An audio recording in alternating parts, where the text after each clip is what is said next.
But Goebbels, what a guy! It does remind me of one of my favourite Cards Against Humanity cards is Hitler, Hitler, Hitler, Hitler, Hitler, Hitler, Hitler. Okie dokie, so does anybody remember what happened last time? Yeah. I went in up a magical rope and I had a tea party. It was a lovely tea party. It was. Didn't we speak some shepherds as well? We did. We did. Hell chickens. Yes, some you encountered some abyssal chickens which you avoided. Speaking to the devils that were harvesting them, and Dramos managed to talk you your way out of that one. You encountered some other stitched together beast which you walked around, but that has been mournfully following you as you went through the bushes, which left a sticky substance on Enzo, and attracted wasps which attacked you. It took about all of 30 seconds for you to dispatch of those, although it was probably an hour in our time, 30 seconds of game time. You dispatched those and moved on, getting along this chasm, because you've been travelling down a canyon, hadn't you? You avoided the forest on the right and the mountains to the left, and you went down this canyon. And the canyon dropped off at the one side down an even deeper chasm, and you couldn't see the bottom. That was mist-filled. You've got partway along, and you can see there's this huge entity with chains wrapped up around him, and he's suspended over this pit. Looking at him was another entity surrounded by these hounds. He moved forward as Dramos attempted to talk his way around this one as well. As Dramos approached, he recognised the face of the entity as being that of Tristan, who you had encountered before, and then chains burst up from the ground towards Dramos. Yep. That's where we were. Oh, is it? Yeah. I missed that little bit about the chains. I didn't. I think they hadn't quite hit yet today. They were just bursting burst out out. the They ground, just burst out, and we finished at 10:30. We are going to do initiative now, and then I will do a surprise round with the chains. Of course. Alright, I got 11. Oh, that's a cracking roll. Get him out of the way. Hell yeah! Natural 1. That's Get it out early. It's not updated dear. the tracker, unfortunately, so I'll go and amend that. I'm not on 21. Can I amend the tracker? You double click on your icon. Do I have the power? Just to the right of the number. Oh yeah, I Click on see. Yellow. Oh, I've Type done it. Yeah, type before everybody else types it, though, because it undoes otherwise. Done. Oh, wrong character. I've just loaded up Jerry. Don't Oh worry. my god. Yeah, I'm we all Corym. for Just it. The hit we point, Corym. Bring along another low-level character. We're fine. Not today. Sorry, Jerry. Out of my way! I'll sort this creature out. After you, Jarek. You there, heal me. Oh, God. Shit, actually. Oh, really shit. look- Right, okay. Right. Oh, okay, yeah. Oh dear. All right. Has everybody rolled? Are we all happy with what's on the chart? No, not yet. I'm got my character sheet. Of course you haven't. I wouldn't say we're happy with our rolls. No. I'm not Looking at some of the surprised. results.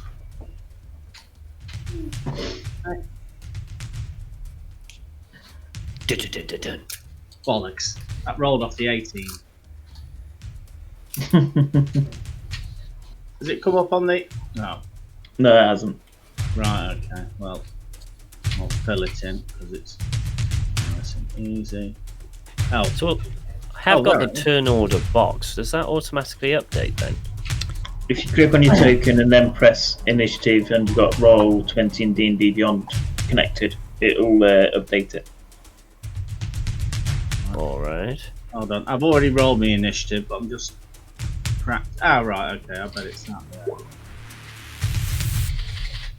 That's a much better one. Oh, Yeah, it is what it is. I'm just checking it's coming through. It is okay. That wasn't the spell. The way I was just checking it's all working. Why didn't All right, that was an unusually slow set of rolls. my excuse is I'm level 2.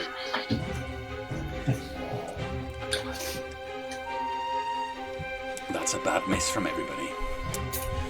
Okay, so as you get closer, you see his face seem to come into clearer focus and recognise Tristan. As your eyes open slightly to it, the chain burst out from beneath the soil, spraying in all directions. There are 4 of these chains. Okay. The first one, 26 to hit you. Yes.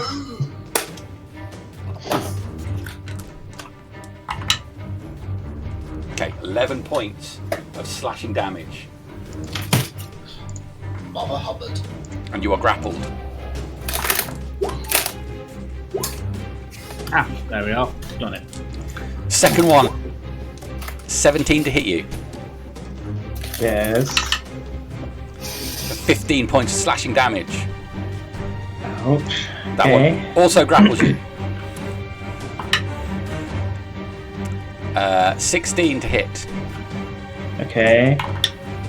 for 8 points of slashing damage. You're grappled by that chain.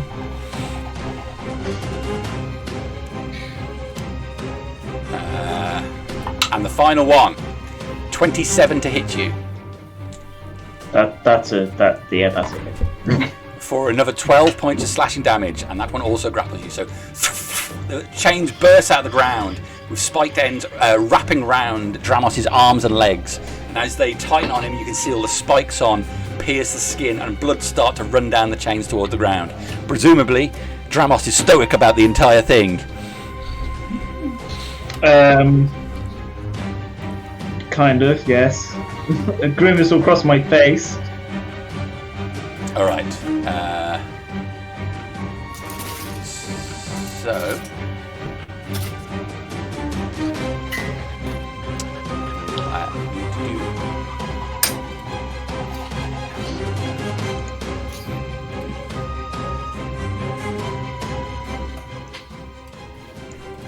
Okay, so he smiles as these change all around you.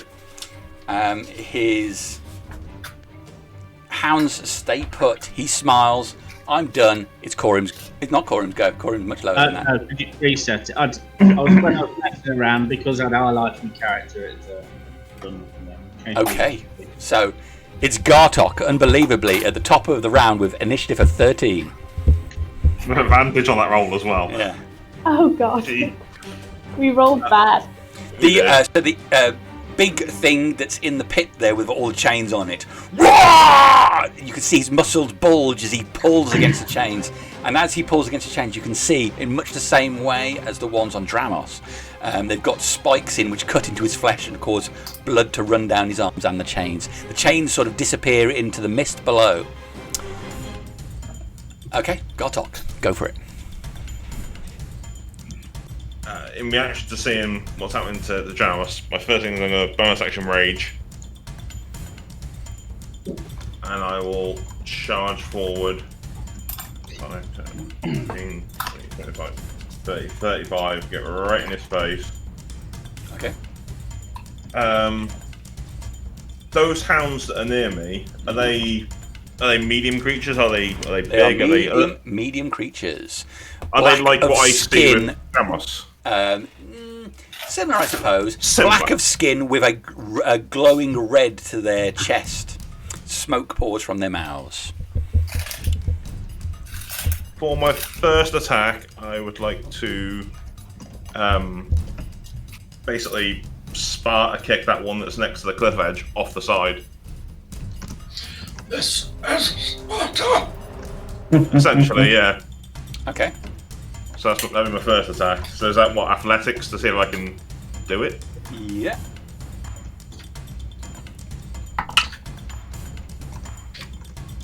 24. Okay. I get a natural 20, but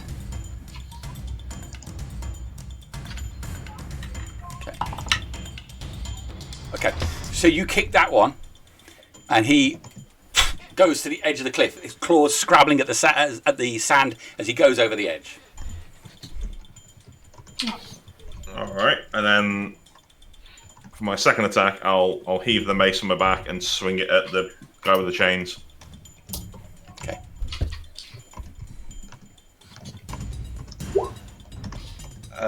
24 to hit him. That is a hit. For 18 points of damage.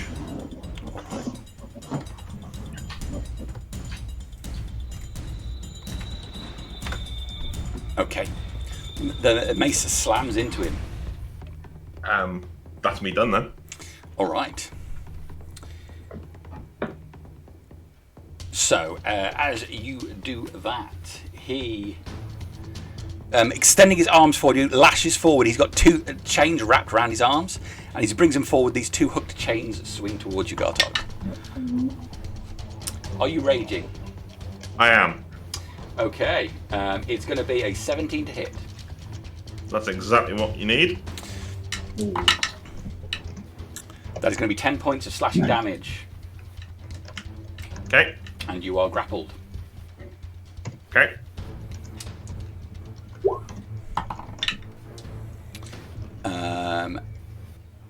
That is going to be an 18 to hit you.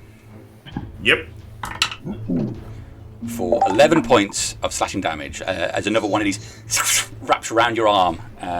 Same sort of thing. These spikes dig into you. Okay. Okay.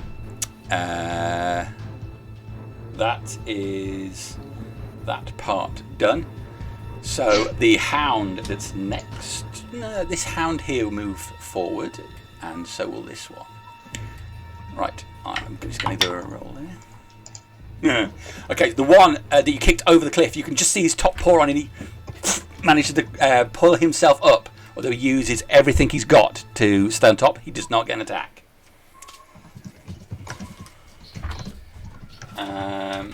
So the other ones. The one that's right to the north of you is going to attack you.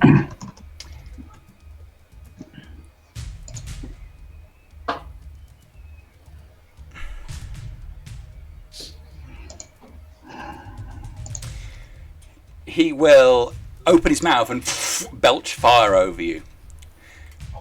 Can you make a dexterity saving throw, please, Gartok? I will certainly try. 21. That's a pass. So you are going to take...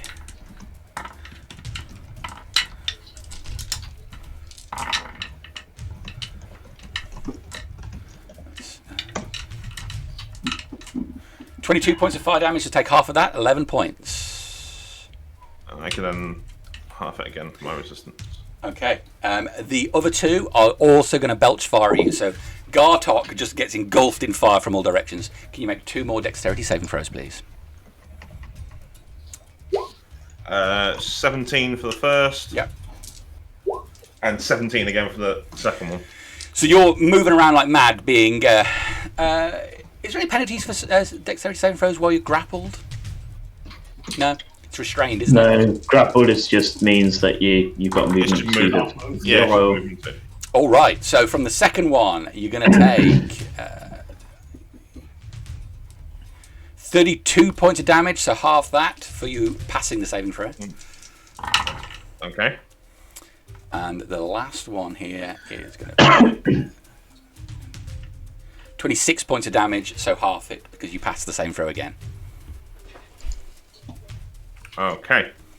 That is me done. It's Enzo's go.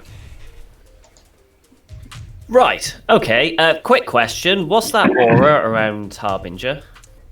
If you're That's within, Harbinger's aura. if you're within that aura, you get a +5 to all saving throws. Well, I'm getting in that Oh. aura.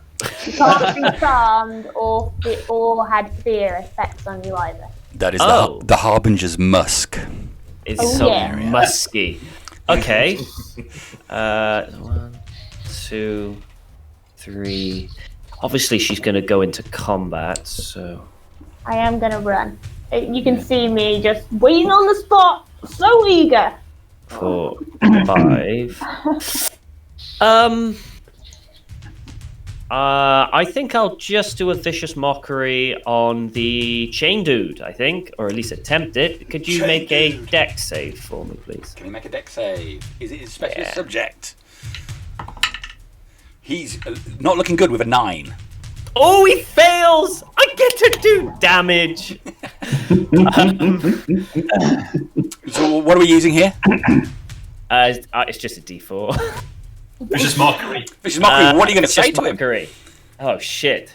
I don't know, actually. I never thought of this. I will say, I do not approve of your swinging of chains. It is so sluggish. Okay. So it's 3 points of psychic damage, and I believe the next attack that he has is at disadvantage. Cool. And that is my go. Super. I did not know I had to actually do vicious mockery. Actual mock them. Okay. Do a quick Google search now. It comes up with loads of options. So, I mean, you don't have to do it, but it's fun. I'll think of stuff. That is your go done, yes? Yes, all done. It's Dramos' go. At the beginning of Dramos' go, the chains tighten on your limbs, digging those spikes in harder. There are 4 chains on you. You're going to take 27 points of damage from those chains digging into your flesh and ripping at your arms. Okay, so let's see what I can do about that, if anything. Might be into that kind of stuff. DC 5 plus the damage taken, so I'm not going to be able to save against that. You'll be wanting a death saving throw from me then. Not yet. Next round. Yeah, I don't know. It's in your Drop go. zero. It's in your go that you've gone down, so it will be, I believe, your next go that you have to make a death saving throw. Cool. Doink. I'm sure it won't last for 6 seconds as soon as Corym explodes a radiant We'll see. burst of healing bullshit. Didn't you So hear? I just go limp in the chains. We've got Jarek tonight. Oh, Jarek! Oh, right. No, it's not. Yeah. It's not. This big Sorry, guy guys. jumps over Dramos' body. All right, so Dramos is down, Corym is up. Oh, already? Yep. You see these chains rip into his limbs and rip down his flesh, tearing him open, and his head lolls back as he passes out from the excruciating agony. Right. I'll stare intently at the guy in the chains, and I shall use an item. Can he make a con save, please? A con save. Ooh. 21. Shit. As a bonus action, I'll start muttering to myself, and then cast a healing word on Dramos.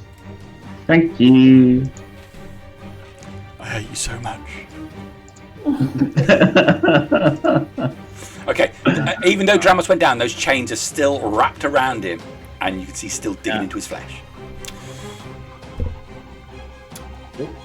Corym done? Hold on. Just need to give the healing amount to Dramos' thing. Add 4 points to that. So, 14. yeah, first Cool. level healing word. 14 Yep. points. That's more than I was on before I went down. Thank you. And that's me done. All right. Harbinger's next, by the look of it. Yeah. Shit. I will. I'll shout down. Leave Dramos to me. Okay. I will run in. And I guess I'm going to have to try and attack this hound. Okay. So I will take out. I'm using Blood Fang. All right.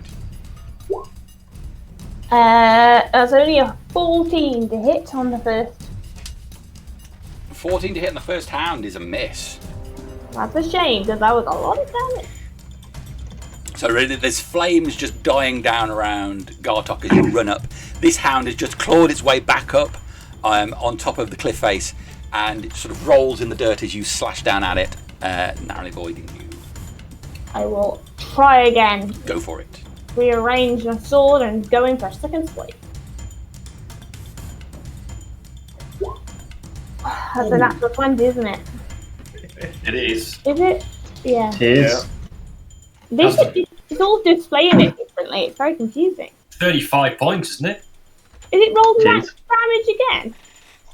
It's done 15, 8, and then it's done 9 and 3. So Yeah, that's the 15 and 23 is 8. 15 and 8, and then the total critical is 12. So it's But look at the 15 and 8 is a max damage that I rolled on the hit before as well, which is weird. good. Okay. I'm glad you checked that checkbox of max damage. Yeah. Ooh. Hang on. Do I? No. I will just do the 35 damage and see how he takes it. Yeah. 12 of that's radiant. Okay. No, that's not right. More. It's a different 11 is radiant. 11 is radiant. All right, so this hound scrabbles to its feet up to leap towards Gartok as you missed it. You bring the sword in the second time, slashing it all along the one side. Flames burst out of its along the side of it as you cut it open. It is still on its feet.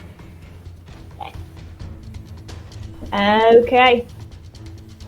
Blood Fang sucks up some blood from him. But I can't gain any more hit points right now. So that is me done. Okay, that's you done. That brings us on to Rastvyn's go. I'm going to move to there, lay my hand on Dramos' shoulder, and I'm casting Dimension Door. Okay. It works. Dramos and I are no longer there. We will go back to here. Oh man, have you seen Passion of the Christ? That's right. So, assuming that works. It does work, yes. The chains all go loose as Dramos disappears out of them. Where was the change coming from? Actually, physically out of the ground. Out of the ground. Okay, hopefully we're safer back here. Done move, done that. Got bonus action left. That's me done. I will just could do with some healing. All right. Rastvyn done. Talos, the moral core of the party. Right then, here we go. 5, 15, I'm gonna go there. Jamie, just one thing, sorry. Can I take a quick look behind me to see where the shambling creature is? I know it's somewhere there. Make a perception check. Alright guys, I just thought that now. Sorry. Ooh, that's nice. 21. Okay, you can just about see the silhouette of it further down the canyon as it shambles along, putting its foot down heavily and then lifting it up and putting all of its weight back out onto it. And you hear the distant as it's Do I moving think towards you. it's 1 or 2 rounds away, or any idea how far away it is, just as an estimate? About it'll be within you in less than a minute, you reckon? Yeah, okay. We've got incoming company, Dramos. Thank you, Rastvyn. Talos.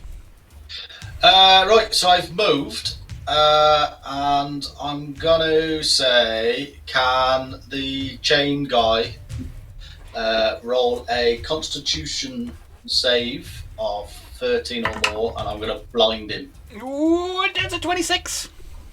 That won't do. F all then. He has an excellent constitution. I'm just going to sit there and look pretty then. Because that's all I can do. That brings us to the top of the round. It's Gartok's go. I'm gonna swing the mace at the hound that Harbinger wrecked. First things first, those chains that are wrapped around you Okay. are going to deal 20 points of damage to you. Is that in all of them total? That's the total of both of the chains. Okay. So yeah, first attack on the hound below me. Yes. Ooh, that's a miss.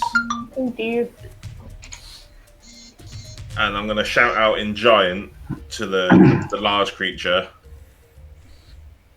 Fight with us, friend. We will save you. Okay. And second attack on chain guy. That's probably a miss as well. That I is a think miss. 13 hit him. That's a miss. Unlucky round. Yeah, but I'm doing my job. That's me done. Okie dokie. It's their go. So the chains that have now have no Dramos in them. 2 of those out towards Talos, and 2 of them go towards Harbinger. So the 2 that go for Talos. That's a 26 to hit Talos. Is this the main dude? Because he has disadvantage. It is. They're under the control of the main dude, so yeah, you should have disadvantage on this. Just 23 then. Oh well, you know, I tried. I'll use shield and it'll just ping off me. Okay. The second one will attack you. Is it just disadvantage on my next attack or all attacks? I'm almost certain it's just next attack.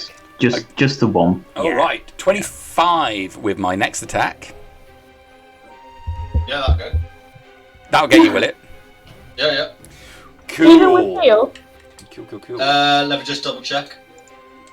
does that put you at 26 or 25? It puts me at 25. Yeah, I get you. Sorry.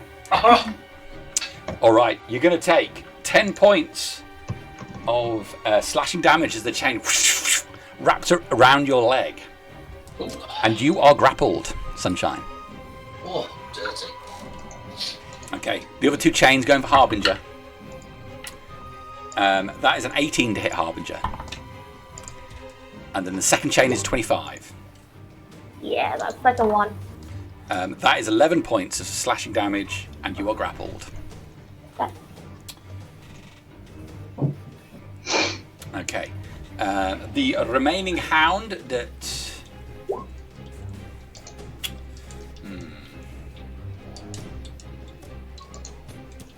What are we going to do here? Okay. The hound that is just climbed back on the cliff face is going to attack...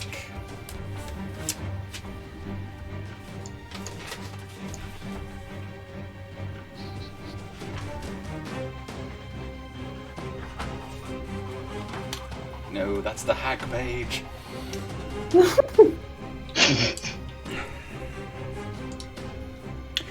He's going to attack Gartok. Alright. Is that Harbinger grapple rather than anything else? That little sign, she's not down, is she? Yeah. Okay. That's cool. Okay, Fine. 17 to hit Gartok. Hit. Alright, you're going to take 5 points of piercing damage and 12 points of fire damage. Okay. The hound next to that one will also attack Gartok. Going to do a bite. That is an 18 to hit you, so we know that's going to hit. That's just 3 points of piercing damage and 10 points of fire damage. Alright. The one at the back here is going to attack Gartok. That is a 20 dirty to hit you. for 10 points of piercing damage and 8 points of fire damage. Okay. Chain Dude will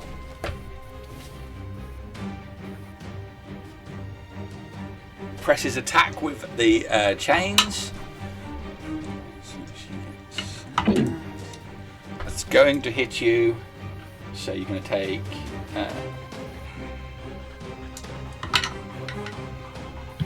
16 points of fire damage, so piercing damage. All right.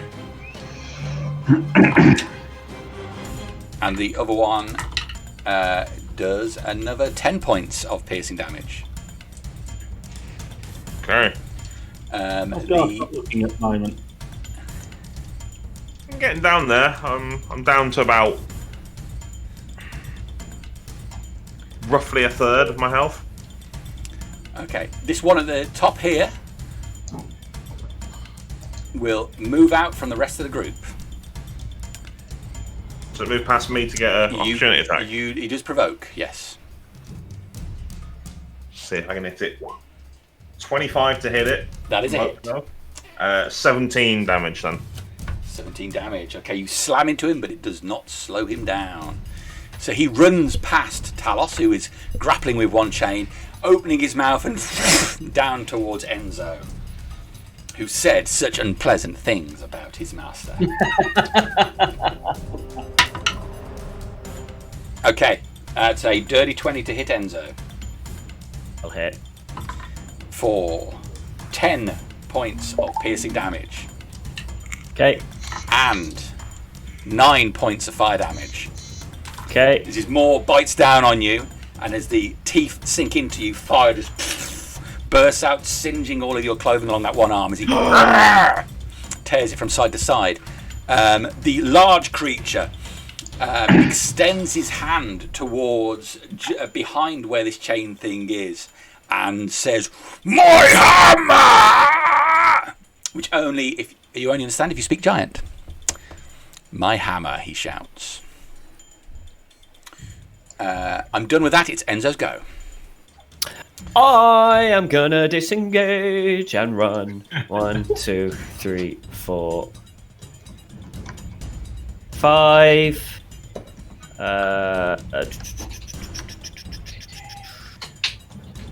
And I'm done. All right. Can't do anything. That is Dramos is up next.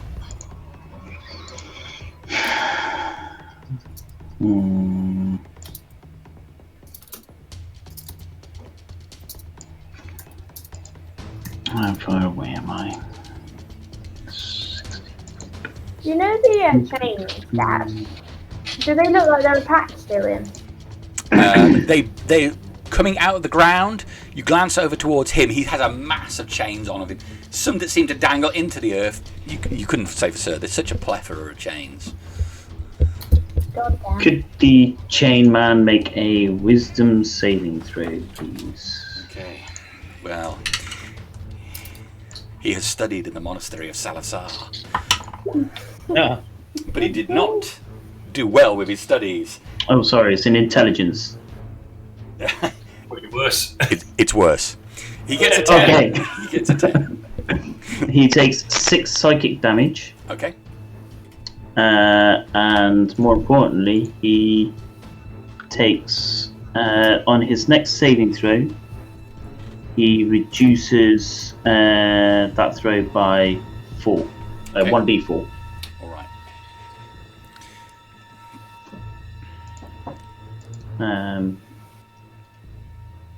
And I will I will then grab the smaller potion off my belt and drink that. And that's me done. All right. Corym, you're up. I'll turn around to Rastvyn. Help me with this if you can. And I'll turn back and I'll cast another spell. Well, Corym was going to hand Rastvyn his Rubik's Cube. Can Can the guy in chains make a con save, please? A con save. I'll shout out, I can't help you, my friend. Okay, so he got a 19 minus 1d4, I believe. Yep, minus 1d4. So minus 1, so 18. Okay, that'll save. Okay. He's got a massive plus this con, isn't he? So he rolled quite low there. He's got plus 7 to his con saves. He's a chunky boy. He does have an excellent constitution. He's taken all of his vitamins, all of them. Never forgetting his Weetabix. Nope. But he didn't read. He didn't do any of his studies at school. He's always in the gym. Is he Just the pumping iron all day and all long. He's the fucking Chad of demons, isn't he? He's the quarterback. Anything else, Corym? I shall bring up my shield in readiness for the attack that I think may be coming. Was that a banishment by any chance? No. It was a 6th level spell. Ouch. All I'll say, if you want roll rolls, don't look at me tonight. Oh. You're going to do something pretty well. I've not got bad ones. Bring my shield. And I shall cast a healing word to Gartok. And as I'm now out of 1st level spells, it's going to be 2nd level. That's what I want to hear.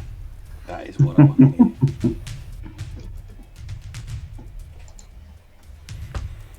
We're doing well on sales again tonight, Harriet. Ooh, yeah. So you can add 4 points onto that, yeah. So 16, 16 total. Nice. Yeah. Thank you. And that's me done. Okay, Corym done. Harbinger, at the beginning of your turn, that chain tightens on you. You're going to take 9 points of piercing damage as the spikes dig into your flesh. So, Gartok and I are now rather close. What do we see when we look at this chat of demons? Do we see Kristen as well? No. You see just a demonic face. Okay. And we've heard him speak, right? Or Yes. not? And he spoke in Infernal. He did. Well, he spoke to Dramos. He did. Okay. Alright. Harbinger is going to try and hit this creature in front of her. The hound.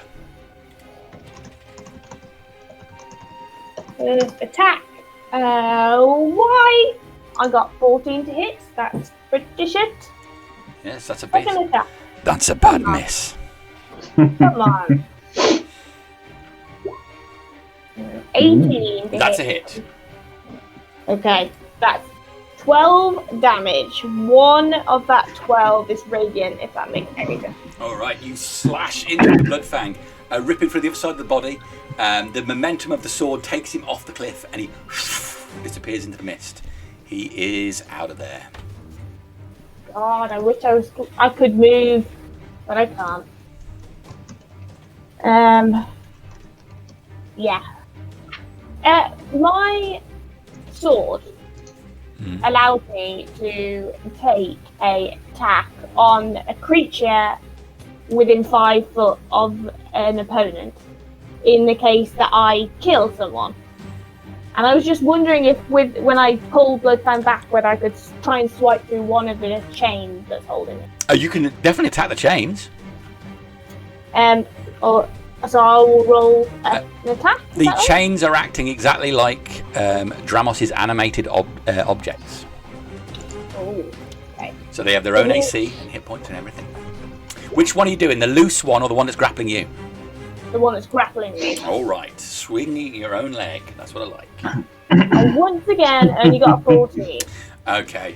The Bloodfang on the chain. There's a spark as the blackened blade hits it, and you can see the chain has taken a chunk out of Bloodfang's blade. Oh my god. That's I decreased hate you. its resale value. I can't believe you'd say that. Alright, well, Harbinger's done and she's crying. Okay, it's Rastvyn's go. I am casting a spell. It will affect all of the 4 creatures remaining. The other dog's gone, isn't he? He's gone off the He's edge. a goner. It is a slow spell. Okay. If I can bring it up. Basically, you need to make a Wisdom DC 17 save for each of them. Alrighty. We'll do him first. He gets 18. Oh, you bastard. The hound to the north of him is not as wise, but gets a 17. The hound to the south of him gets a 4. Okay. -2 to AC and Dex. Can't use reactions. Can only use an action or a bonus action, not both. I think it's half movement as well. Okay. And no matter what magic or effect it's got, you take 1 attack per round. All right. Okay. So multi-attack's gone, just 1 attack per action per round. Okay. And if it tends to cast a spell, it's got to roll a d20, and if it rolls 11 or higher, it casts a spell the next round. All right. And it'll include the dog near Talos. Talos as well. It's a 40-foot cube. That, I'm afraid, is a 19. All 3 of them pass. One of them failed, didn't it? No matter. They've only got. one failed. They didn't have a massive plus on that one. It was just lucky roll. No, it's one of those things, isn't it? Yeah. Some you win, some you lose. Okay then. That's me. I think I'm just going to move to there. Done. Talos's go. At the beginning of Talos's go, that chain tightens on you. That's 8 points of damage as it breaches your white pasty skin. I haven't got white paint. I'm golden. You're white now. I'd like to do an Eldritch Blast. I can do 2 beams on the chains that are holding me in. The ones that are holding you. Yeah. Okay. Okay. So here we go. So that's a no for the 1 beam. And then 11 for the other beam. Okay. So the first one, that was a natural 1, right? Yeah. Brilliant. Could you roll that attack again, please?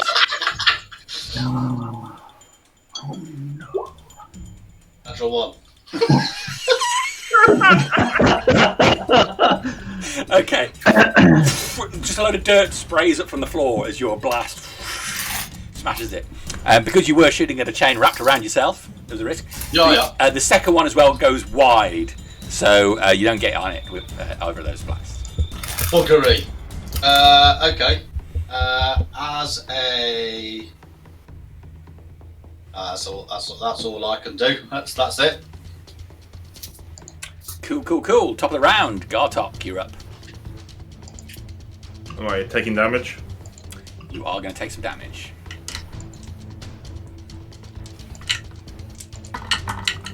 Oh, shit. That's 11 points of damage. Okay. Out of a potential 24.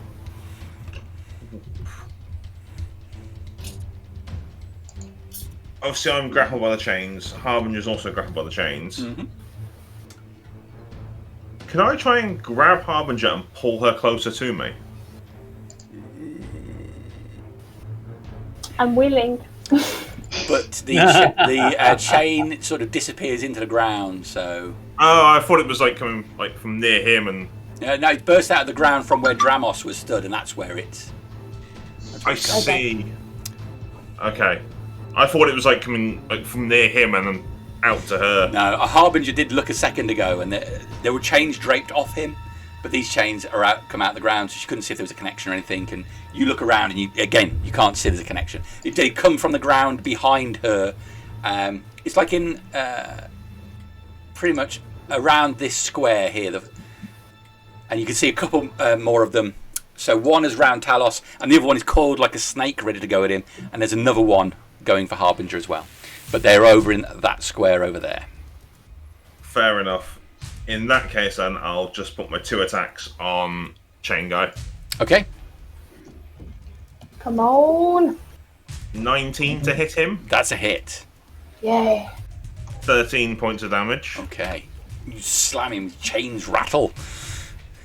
Seems these chains are also acting as a form of defense, and you can see them shift around as your mace blows hit him. And the second one was a 14, so I'm guessing that misses. That is a miss. As I can't move, that's all I'm doing. Alright. Can you make a wisdom saving throw, please? I shall certainly try. Probably not.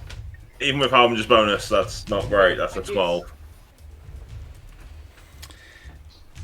All right. Well, as you look at him, you see you saw a demonic face as you did before, but now as you focus on him, you can see what looks like the face of. If you think back to when you encountered the tribe of Goliaths, who were guarding the pass into Briudor, and they had gold torques around. And your party looked it up on him. It looks like the faces of one of those guys. Although his body is not large enough, but you see that reminiscence in his features as you look upon him. Which otherwise would be a fear effect as well, but you are immune to that, aren't you? No, I have advantage against fear effects. You're immune to it because you're in Harbinger's aura. But I'm immune Because I'm to amazing. So all I see is the Chain Guy's face change in my... Yeah, reminiscent of a Goliath you think you saw when you looked up on that in the northern pass and you saw those Goliaths up there. But you couldn't pin it down to a specific one, but those features are definitely Goliath-like to you. That's you done. Mm-hmm. Cool. So, you can see the large guy now strain against the chains, like just edging close towards the cliff with his one hand. This hound here is going to move forward to this position. He moves away from Talos. He will provoke if Talos wants an attack of opportunity. Yeah, go on then. Can I launch a spell at him? No, I don't think so. Not unless you've got Warcaster. Yeah, it's going to be... No, then, because I don't have my sword in my hand. But I could shoot. No, I'm not going to shield bash him. Punch him. Punch him. Yeah, go on then. I'll crack him one. I'll crack him one on the face. Like a shark, punch him on the nose. Right. So, here we go. Incoming at 20.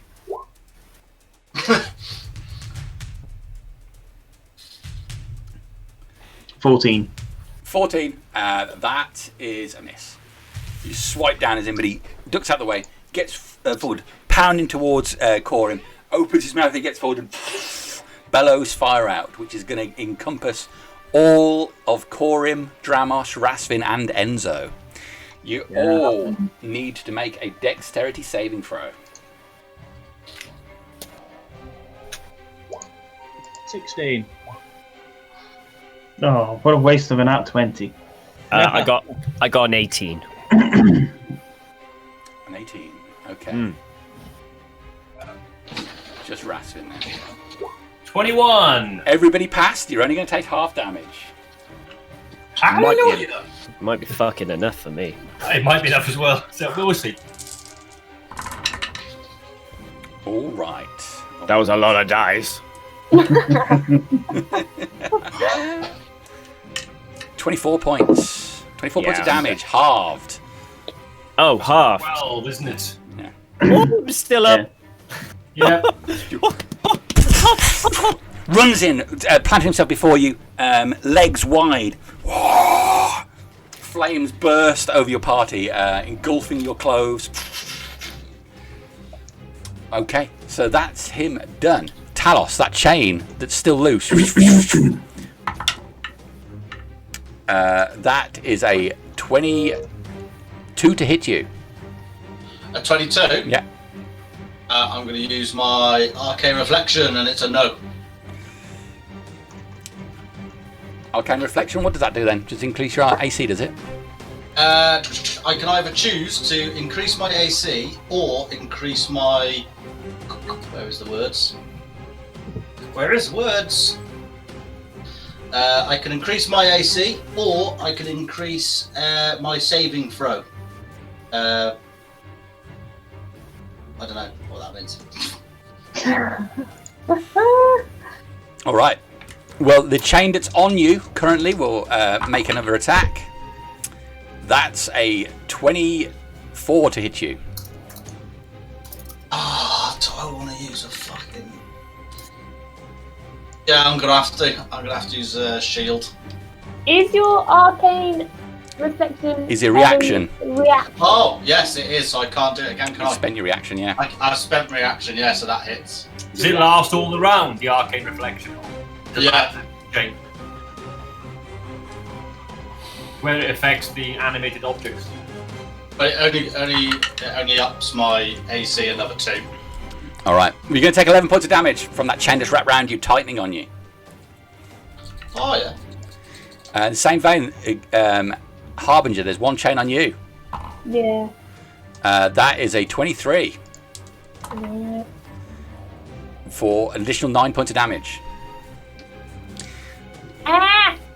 The remaining chain that's nearby you, like a snake, is going to attack you, Harbinger.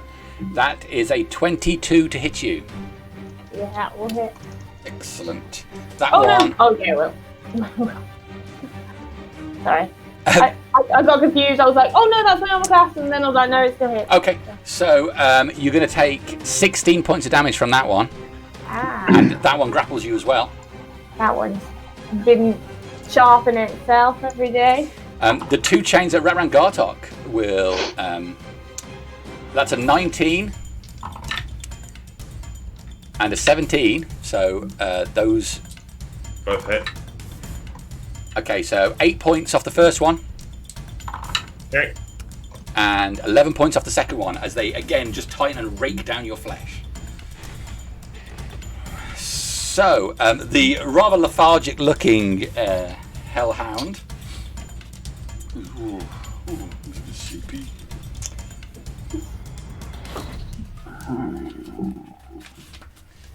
He will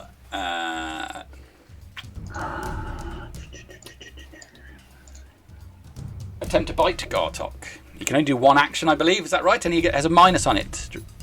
Whichever one failed, yeah, you get the spell back up on my sheet. Bear with me. Thank you, Ethan. Slow. -2 penalty to AC and Dex saving throws.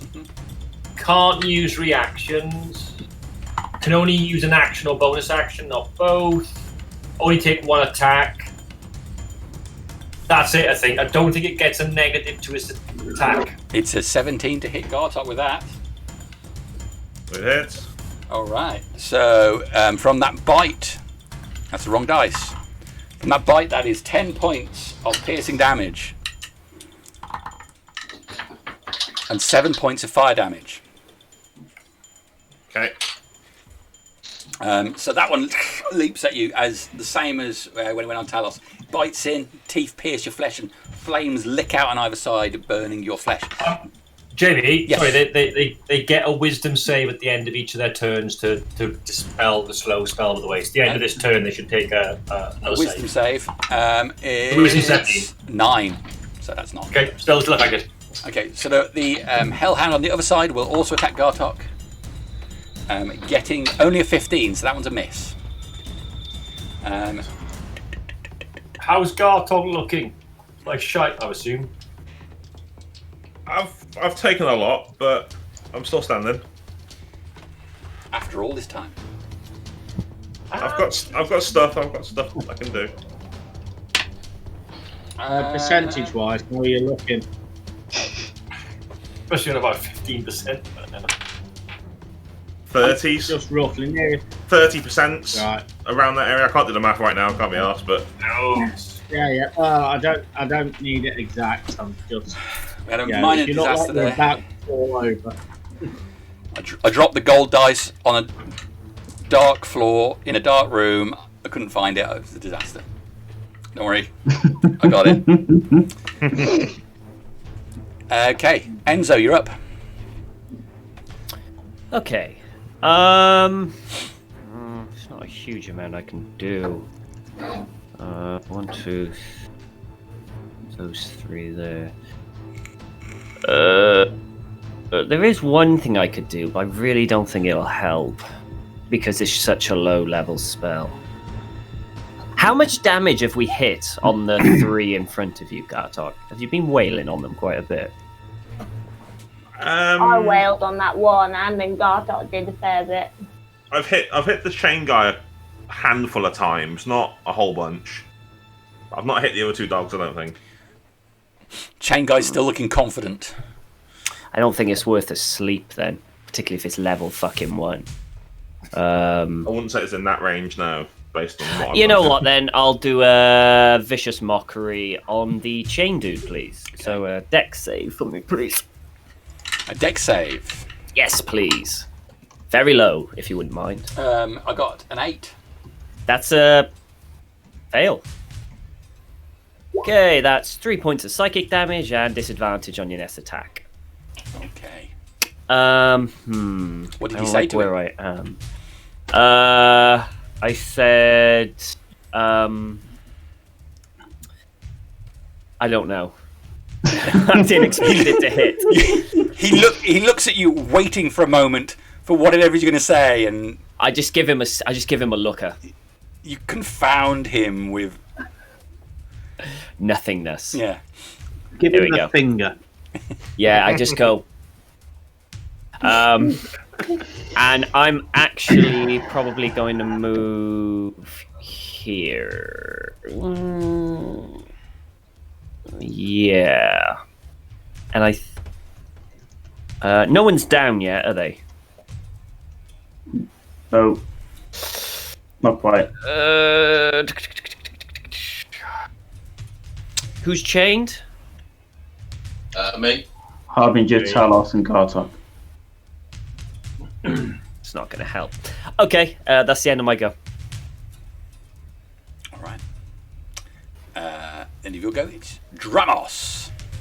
Okay. Can I have an intelligence saving throw from him, please? Natural 20. Okay, so that's not going to do anything. Okay, so I'm going to summon my hound behind him. God damn your hound.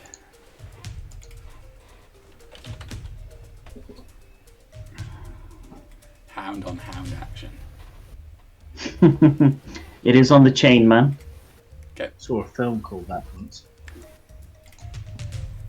All right. Your hound then appears behind the chain guy. He does have advantage because of pack tactics. What? Oh, that's only a 12. That's rubbish. And that's a bad miss. However, I am then going to use Quicken Spell, which is 2 more sorcerer points, and I'm going to cast Polymorph on the chained guy. Ooh. So can I have a Wisdom saving throw, please? At disadvantage.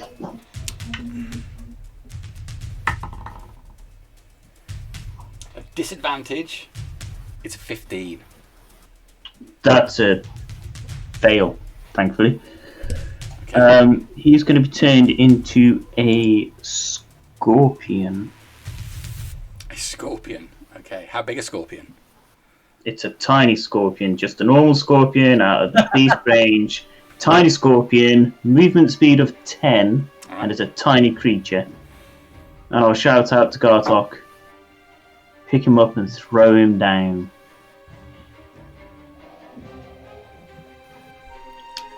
All right. That's all I can do. Dramos done. It's Corym's go. Okay. Harbinger, percentage-wise, how are you looking? About 2/3. Okay. Rastvyn,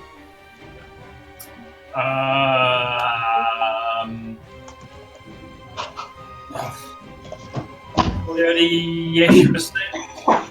right, okay. Enzo, Talos, and Dramos. Questions all coming to you as well. A gentle breeze would kill me.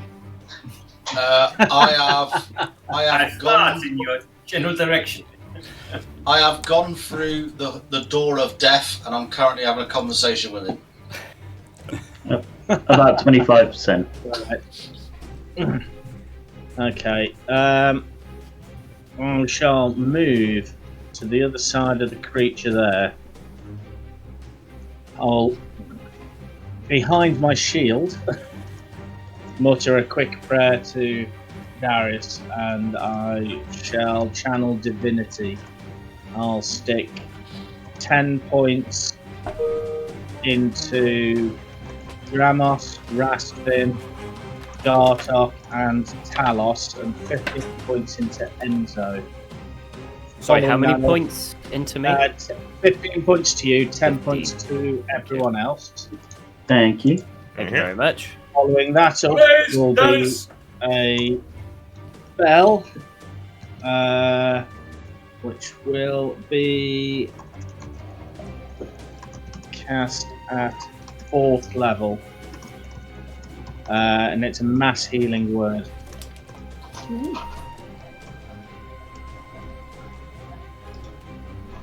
So, whatever this is, add 4 points onto that, so that's 18 points, and I shall target everyone except myself.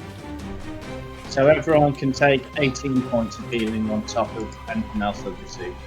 Thank you very much. Thank you. Small scratch on my neck. Thank you. And I think that heals me 7. Okay. After I've done that, I shall bring my shield up in between me and the hound in front of me. And that's me done. All right. Harbinger, at the beginning of your go, you can see that as the chain creature gets changed into a scorpion, the chains that were wrapped around Gartok loosen and fall to the floor around him. However, the chains that's attached to you and to Talos stay active. You glance over into the pit and you can see the chains on the big guy are also loosening, and he's grabbed hold of one now and is pulling himself towards the side. You have still got these chains on you though, so you have to take some damage. Yeah. So you're going to have to take 15 points of piercing damage. Oh man, I'm doing Corym's hard work. Okay, as my bonus action, I will sheath the fang, and I will draw. Oh, I froze. I will draw Tyrox Reaper as my action. Not as my action, as my free action. And then I will hit at the chain. Okay, go for it.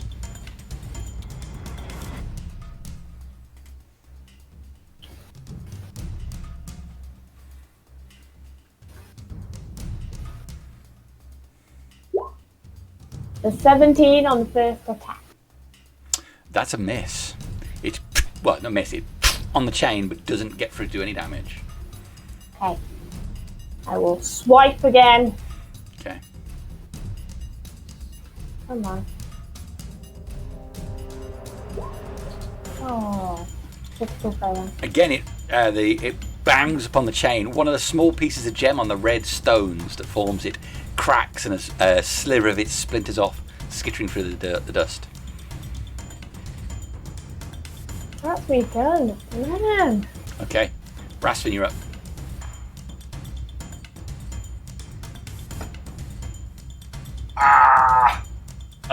So what's happened? The little guy's a scorpion. The chain guy's a scorpion. Gartok no longer got chains on him. Yeah. Harbinger's got one chain. 2 chains. 2 Two now. chains. And Talos is what? Unconscious and chained. No, I'm conscious. I've just got chains around me. 1 or 2, sorry. I One. don't know. 1, I think. And the chains on them are coming from roughly just north of Harbinger, aren't they? Between the 2 of them. They burst out the ground there. Are they coming from the same area? Roughly within that 5-foot square, yeah. Okay.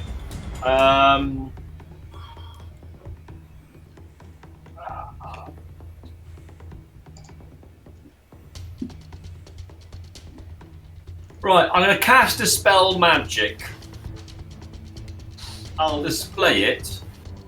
It says, choose one creature, object, or magical effect within range. Okay. So I'm trying to target the effect from those chains coming out of the floor, effectively. Alright. Now, up to you what happens, I guess. Which chain would you like to target? I will target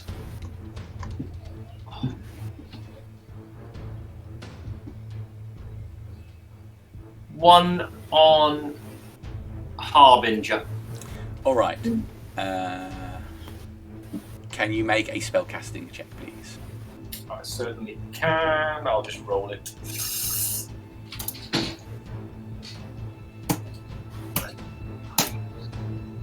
$20. All 30. right. You extend your hand, and one of the chains on Harbinger just goes limp and falls to the floor.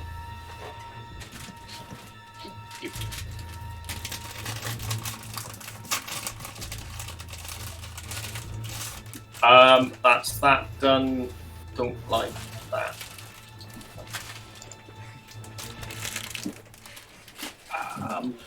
Where's the...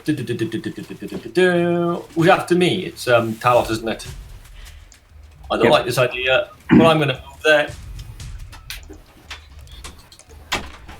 Ooh. Me done. I'm sure he's got a plan.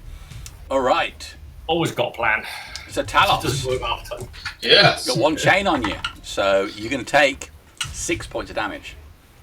6 points of damage. Eat a piss. Right, so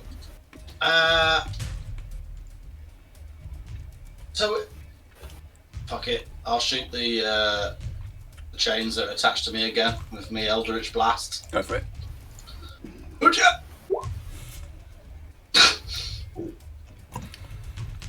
Is that 1 again? Well, yeah, of course Yeah. it is. Could you roll that again, please? Yeah, of course I can. Oh, yeah. Okay. The Eldritch Blast hits your own leg, but fortunately you're armoured enough to stop it. Fair play. And then I'll do it again. And no. Jamie, I forgot to do a concentration check when you hit me with the fire as well, sorry. Okay. So it's an 18 plus whatever, 19 is passed. So the slow is still in effect unless it saves to dispel it. Okay. Talos, anything else? That's all I can do, I'm afraid. Super duper. Top it around. It's Gartok.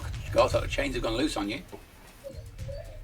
I've just seen the guy in front of me turn to a scorpion. Mm-hmm.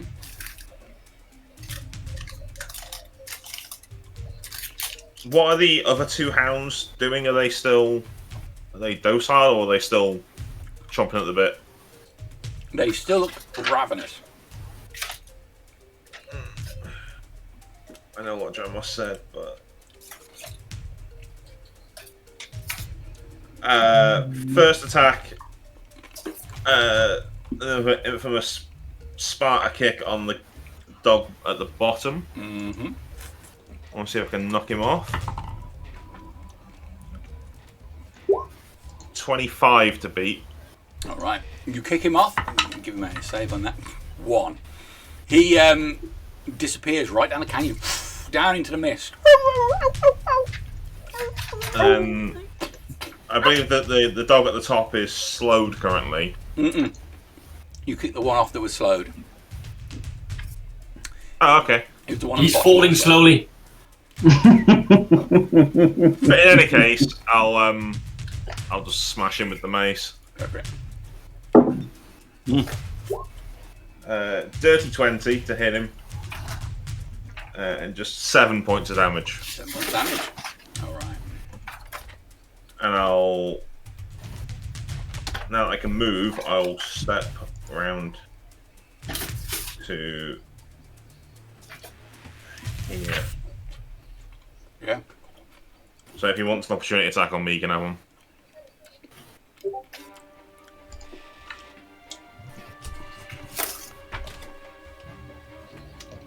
Yeah, he'll take one. It's going to miss. 15. Alright. Gartok done? Yes, it did.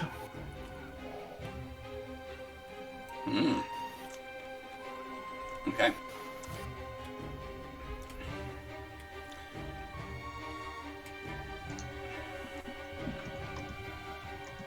Okay.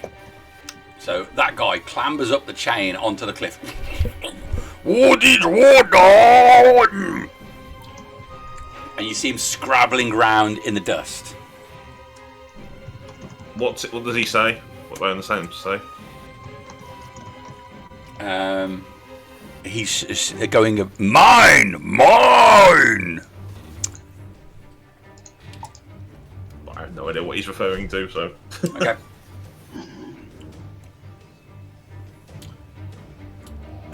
So, Scorpion.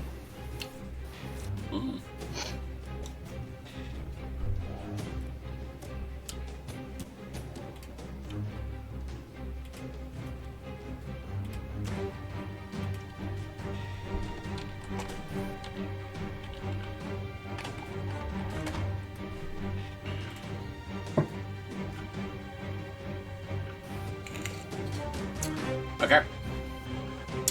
The Scorpion will make an attack on the Hound. So that's a natural 1. So it moves round and its little stinger stabs out, trying to get the Hound, but can't get in there.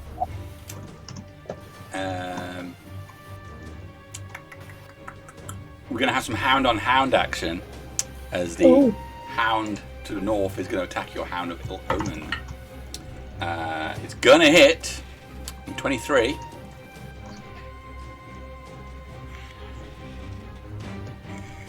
Yep. Where's my dice? There it is. 11 points of piercing damage as its fangs deep sink into the neck of your Hound. And 8 points of fire damage. How much was the other damage, sorry? 8 fire. And 11 piercing. 19. Cool. Thank you. So he does that. We've still got a Hound left over there. See if his breath weapon recharges. Ooh.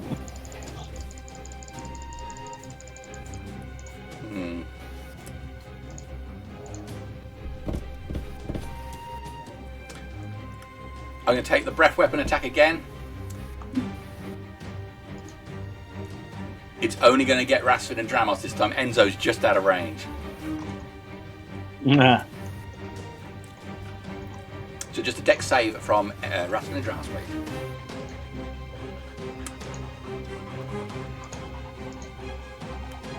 $21. Okay. 18 for Rastvyn. Both saves. Oh, that's a shame.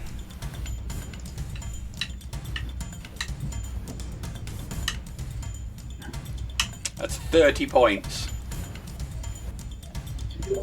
Halved. Is 18 a save? 18 is a save, yeah.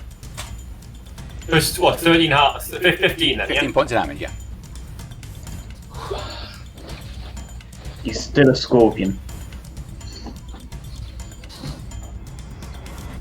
Oh, of course, yes.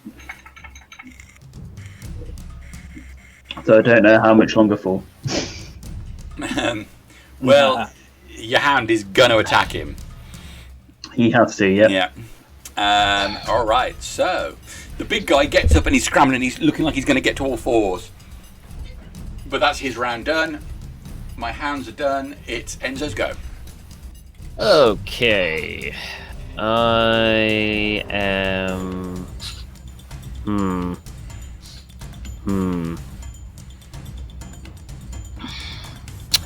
I'll do a vicious mockery on the nearest hound, please. Okay. I will shout, I have seen more vicious puppies than you. That is a 10. That's a fail. Not bad. Hang on. Here we go. That's 4 psychic damage and disadvantage on its next attack. Cool. And I think, you know what? I'm going to give Harbinger a bardic inspiration. Ooh. Have a d6. Well, thank you. And I'm done. All right. That brings us on to Dramos' go. Give me the hound. Give me the hound. Yeah. The hound will go first. I'll roll for the hit points on the scorpion. So he's got 2 hit points. You missed this? The hound might. Oh no, I've got advantage. Pack tactics. 1 second. Yeah, no, that one hits. AC 11 for the scorpion. So that's a hit. Yep. So he takes 8 piercing damage. Okay. That does carry over. All So right. yes, I take 6 damage. Ha! All right. And but I'll he need a strength. bursts back up into his chainy goodness. I'll need a strength saving throw, please.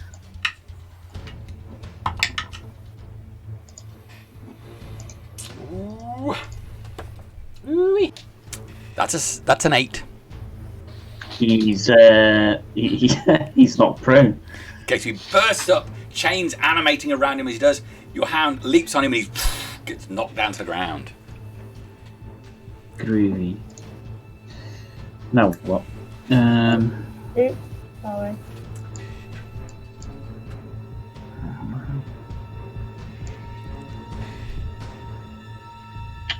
I am going to. Can he make another wisdom saving throw at disadvantage, please? What are you doing to him? Mind spike, Okay. 3rd level. That is a 13. That's a fail as he takes 16 points of psychic damage. Oh. He screams and shakes from side to side. And that's me done. Oh no, it's not me done. 5, 10, 15. Quick look behind me to see what's coming up. Just about half a minute. 30 seconds and he'll be on you. Lurching along. Incoming. And that's me done. All right. So, with you done, that's going to be Corym. Okay. I'm going to reach forward and I'm going to mutter a spell and touch the creature in front of me. You cup the hound. You have advantage, sir, which is why I moved you. Yeah. Hold on. 21 to hit. Yeah. 27 points of necrotic damage. All right. You put your hand on the beast. He does not enjoy it.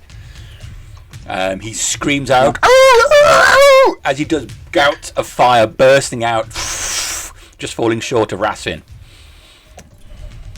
I'm going to kind of lean back, draw my sword, and then as a bonus action, swipe at him with the sword. Go for it.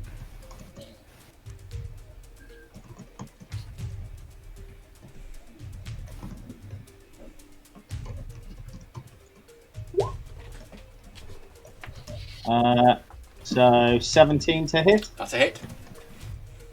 Just 9 points of damage. 9 points of damage. Okay. You slash along him, again, flame bursting out of his body where you cut along him, as if he's entirely filled with this fiery substance. He's still on his feet, although he does not look good. It's fine. Take cover behind my shield again. All right. And that's me done. Harbingers, go. You've still got one of these chains on you, I believe. I'm going to try and take an attack on this chain. Okay, well, you're going to take 2 points of damage from the chain. Okay. Ow! It's slashing up at your leg, ruining Harbinger's potential bikini body for the summer season at Mr. Hands. You don't have that. I got 24 to hit. That is a hit. That's 12 damage. Okay. You bust into it again. There's a chunk of metal flies from the chain, and one of the links sort of breaks open slightly, but it's still intact and holding on to you. Oh man! I will hit it again. God damn chain. 16. You slam into the chain again. This time, Sorry, a little. D6. Yeah, I would like to use my inspiration die Okay. to make it a 17. Okay. Tyrok's Reaper slams into the chain. Another small piece of gemstone chips off it. I swear loudly. Gareth, damn this! I'm just wrestling around, and that's me done. That's you done. Rastvyn, go.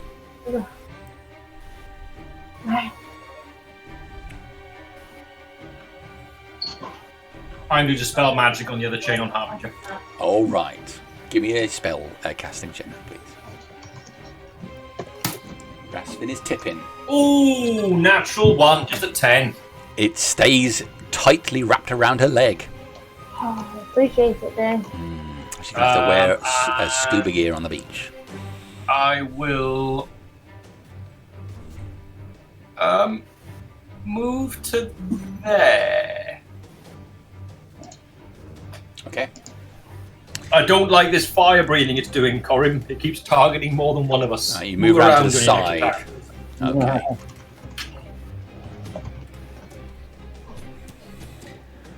And are you done? I believe I am. Yes. Super. Talos. Yeah, boy. Right, I'm going to look up. 6 points of damage from the chain. Yeah. Oh. Just not cricket, is it?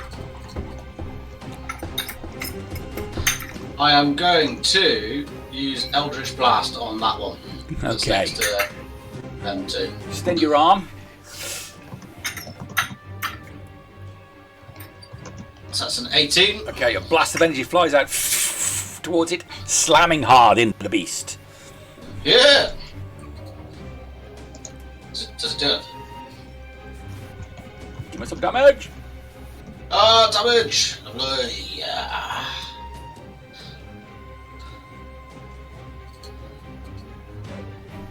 Yeah! 1 point.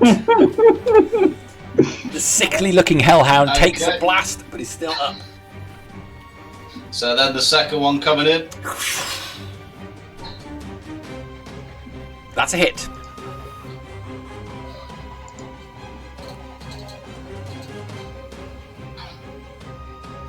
That's 4 damage. 4 damage is exactly what he had left. It slams into the side of the hellhound, taking him down. It's alright, lads. I got this. He's on a 4 there. On a 4. All right. He's out of there. God. Like so warm. Done. That's me. That's all I can do. Top of the round. It's Gartok time. Curious question: does the chain guy still look like a Goliath to me, or Goliath features? No, he looks like a demon-y type entity to you. Okay. I'm gonna move to here. Oh, pivot round. Pivot.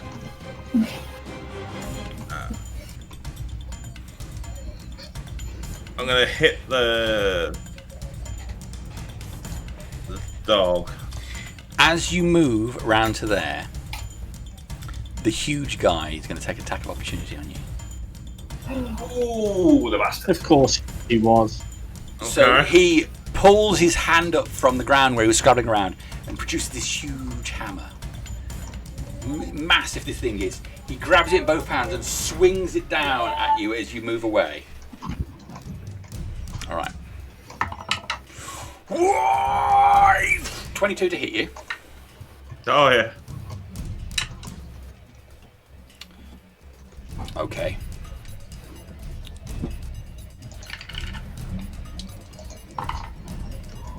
It is 18 points of bludgeoning damage. Oh, hang on. Ignore me, I'm rolling the wrong dice. Use it two-handed. Oh, Okay. It's going to be 20 points of bludgeoning damage. Okay. And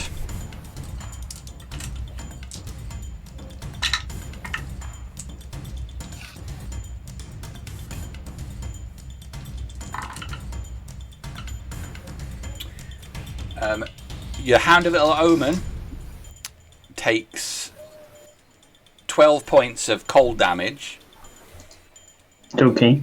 as does Harbinger Oh, and Talos and Gartok and the chain guy. oh. 12 And, points. What has happened? What attack to give cold damage? so as Gartok went to move, this huge guy produced this big hammer out of the dirt and slammed it down on Gartok as Gartok moved away. Gartok reeled under the blow, and as he did, there was a blast of Arctic energy burst from that point, spreading out in a 30-foot area. All right. Covering everyone around with ice. Please carry on, Gartok. For how much damage? Sorry. It was 12 gold. Well, I never. I'll run around, and as I'm running, I'll shout in Giant. Do not fight us. We are trying to help. Okay.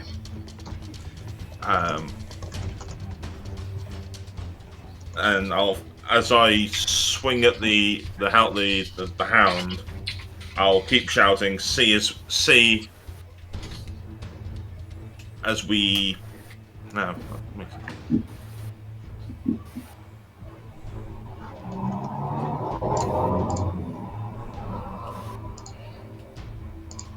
I'll shout as I attack the hound. I shall watch as I fight your captors, and I'll hit the hound, or try to hit the hound. All right. Well, that's not going to hit. I'll go again. 23 to hit the hound for 12 damage. 12 damage. All right. He is still up with that. As you run round, he shouts, Toruk at you, which you know is a giant word for, well, it's an unpleasant derogatory term for a child that's born stunted and deformed. oh, Nice. I can't believe he went there. What a prick. It's not very PC, is it? Alright.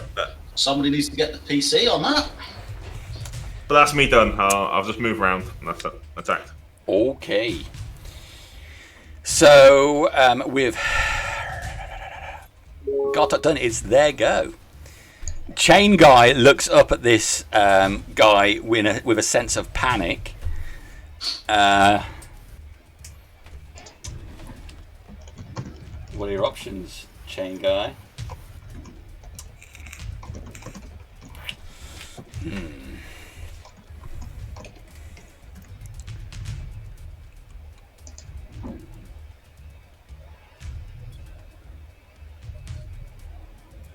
Okay, he is going to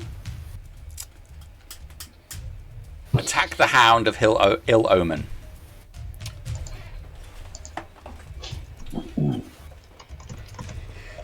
So the chains spring up around his arms and lash out at the Hound. That is a natural 20 to hit the Hound. Okay. So...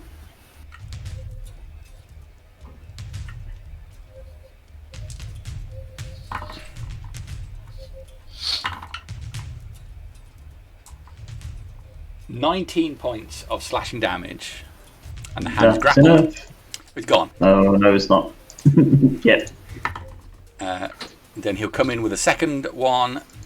It's going to hit the Hound again, for sure. It's over 20. The Hound's gone. Oh, the Hound's gone? The Hound's gone. Oh, I thought you said he was, and then I thought you said, oh, no, he isn't. No, the Hound's definitely gone. Okay. He only had 12. He will step there.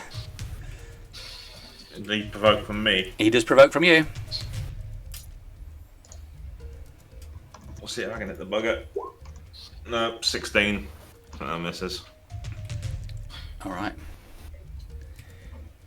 He's going to move, and so he moves down, running towards the side of the cliff face. He's... What's the reach on that guy? Where's he going? Oh, I don't like that. That guy's already used his reaction anyway, so he can't take an attack of opportunity. Right, so he moves down to there. The remaining Hound is going to take an attack on Gartok.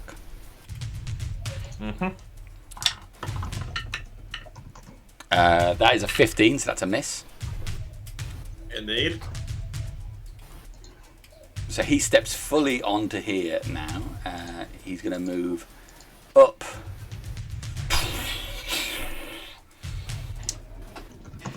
And he's going to...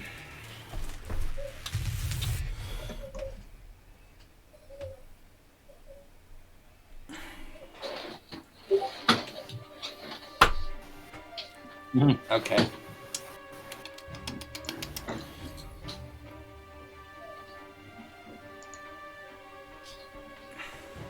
Hold the line, corner.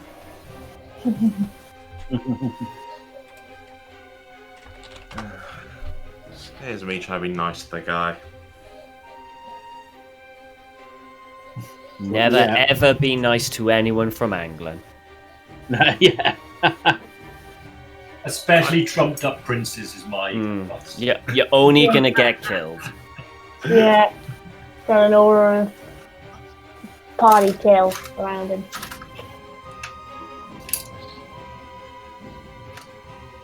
Okay. What's my range on that? He booms up towards you.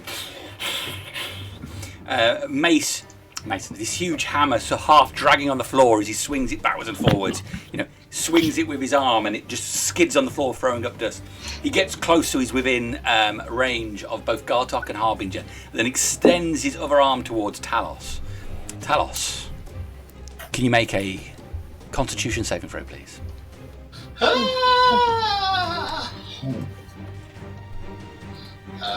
Yeah.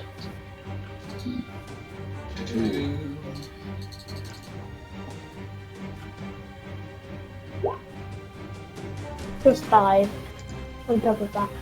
23. 23. 23 is a pass. So you're only going to take half of this.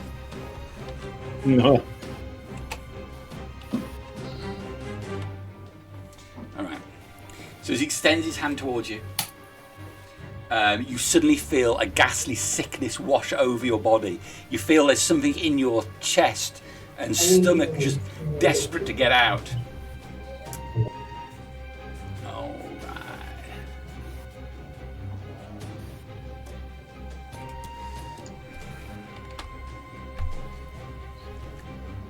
right. Okay. So it's 53 points of damage. Halved. Right. As he casts harm on you. Oh. I'm dead. 20. So it was actually 26. 26. Yeah, you're unconscious, are you? Yep. Okay. That's his round. It is Enzo's go. Right. Okay. So Talos is down, yeah? Yep. Just unconscious. Okay. He may be pretending, so he doesn't have to. Could be. Playing possum. 4, 5. Chris is quite emotional. He's rubbing his eyes there. Tears. Wait a minute. Okay. How is Chain Dude looking? Chain Dude is looking like he is in a grim Look situation like right Jeff now. Owens. Is there blood or whatever demons bleed pouring out of him? Yes, there is.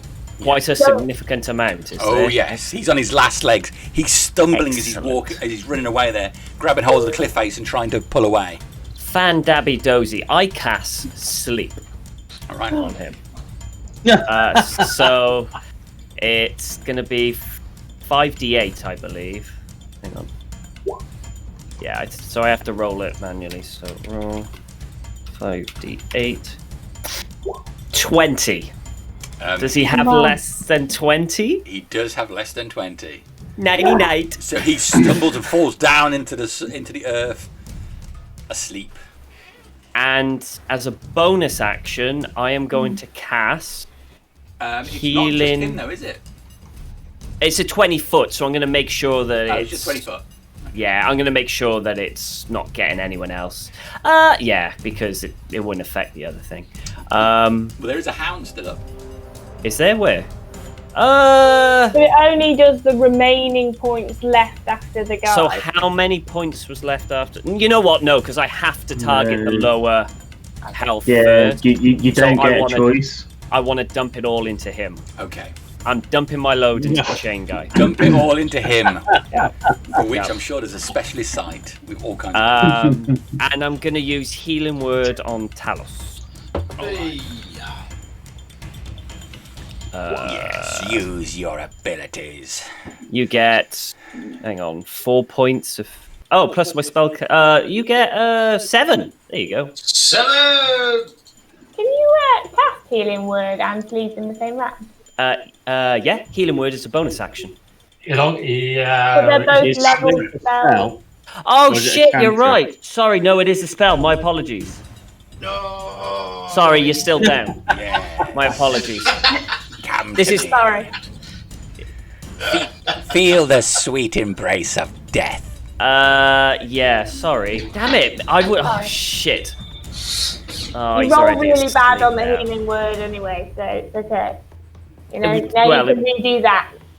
Another time. Well, it was just to get him on his feet. Oh, well. I mean, that's it. Let's be done. Let's be done, unfortunately. Okay. At the end of your round, the big guy's going to take a legendary action. A legendary action. Legendary action. He's... I like to imagine that Harbinger's been like looking down at this chain, hacking away for ages, and then I've just realised, oh shit. The chain, all of those chains have fallen away from you. The moment the chain guy was asleep, that all went. Okay. Okay. So the big guy now hefts the weight of this hammer up, placing his second hand on it. He's going to bring it down hard on Harbinger. First time anyone's wanted to do that to her. Rude. All right. That is 24 to hit you. Yep. Okay. So that is 16 points of bludgeoning damage. Okay. And then everyone within 30 feet of Harbinger will take a blast of cold damage. Uh-oh. I think that's just that outside of me. No. Shit. It is just 9 points of cold damage to everyone within 30 feet, including the hound there. Which means that Talos fails a death saving throw. It does indeed. Yeah.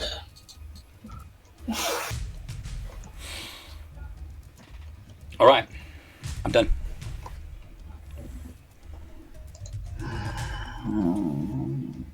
Well, that was a legendary action at the end of... Oh, yeah. Yeah. So next is Dramos. Oh, I always enjoy that sound. The sound of my happy players. Oh. It sustains me. Fucker.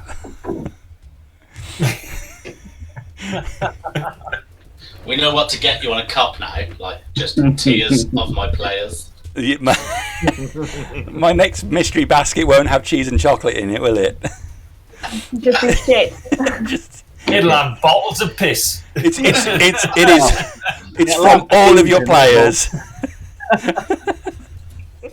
Sweat, urine, and blood.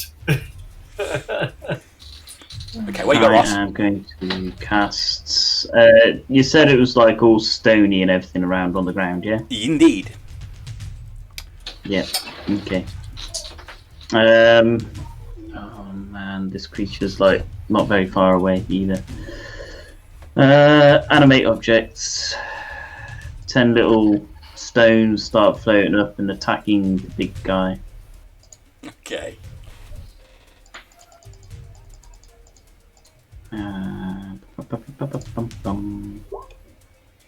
The lowest I've got is a 9, 10, 11, 12, 13. Then it's a 16 to hit. 16 to hit. It will hit it. 16 will hit it. 16 is its doesn't. AC. Okay, cool. And the big guy, So right? The that's- big guy. Yeah, it's all on the big guy. Okay. So that's 9 of them hitting. Remind myself of what the damage is. 1d4 plus 4. So it's 9d4 plus 36. 54 bludgeoning damage as the stones just start peeling into the guy. Alright.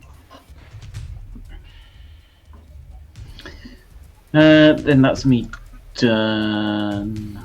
So these things start pounding into him, and you can see them hitting his flesh.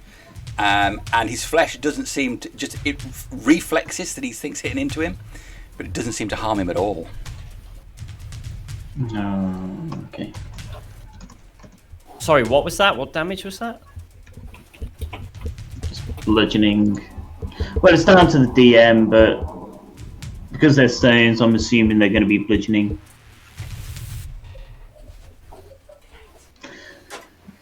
Okay, that's me done. Not now. That's you done. Okay. Corym, you're up. Okay. Percentages off everyone, please. Most notably Gartok. Talos, I don't think I need to hear from you. I'm above 50%. Yeah. Yeah. Anyone below 50? Yeah. I'm below 50, just below 50. I greet death like an old friend and grasp his Harbinger, how bad do you look? I look on about...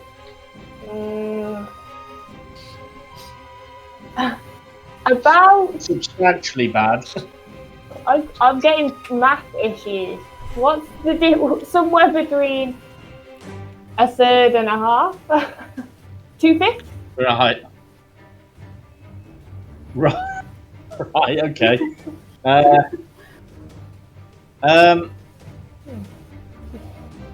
All right. In that case, well, I'm going to take a couple of steps back, and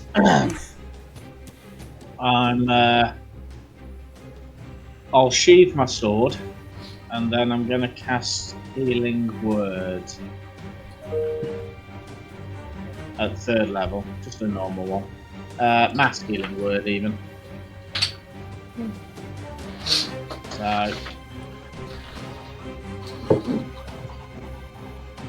So if everybody except me adds 4 onto that, so I'll heal everybody for 15 points of damage. Thank you. Thank you. And I get 8 back for that, I believe.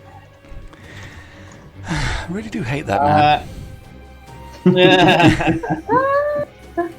And I shall take out my crossbow and start loading that.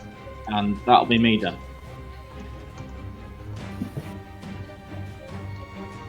Okay.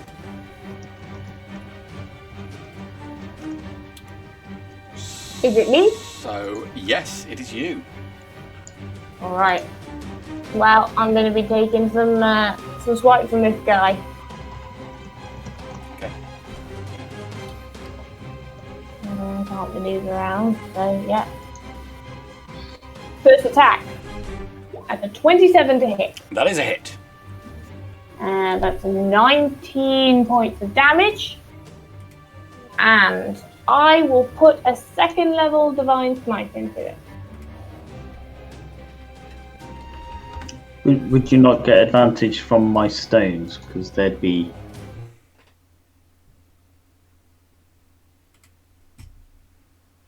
here and here.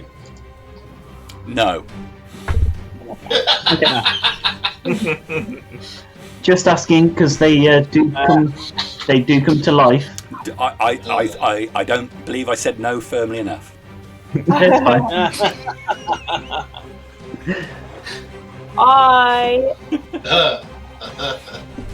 So, what did I say? 19 points of damage. Obviously, that's magical and some of that's radiant. Cool. And then a further 21 points of radiant damage as he feels the love of Darius. And then I'm going to try and hit him again. All right, that's a good one. It probably didn't even touch him, did it? Okay, come on. He's not a plant, is he? 25 on the 2nd hit. That is a hit. 17 points of magical radiance. Okay. Well, those 2 hits cut deep into his flesh. You can see, now you're really close to him, all of this, as I described when you first saw him, there's little bits of hair, but the bulk of his body looks like it's badly scarred and burned, like when you've seen someone be severely damaged by fire. But you cut through this thick blistered skin, so there's a combination of pus and blood which comes out as you rake the sword across his flesh. Oh, man. Well, I'm done. Okay. Then it's Rastvyn's go.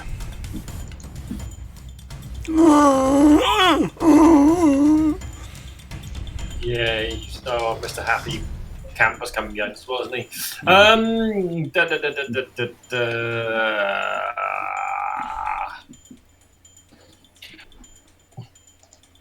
Mr. Angry Clubman isn't very hurt at all, is he?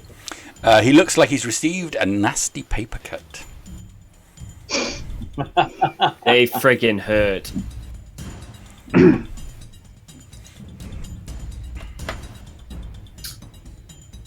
Oh, why not? I am casting Wall of Force Ooh. And I'm casting Wall of Force there. And I'm choosing him to be south of that line. Okay.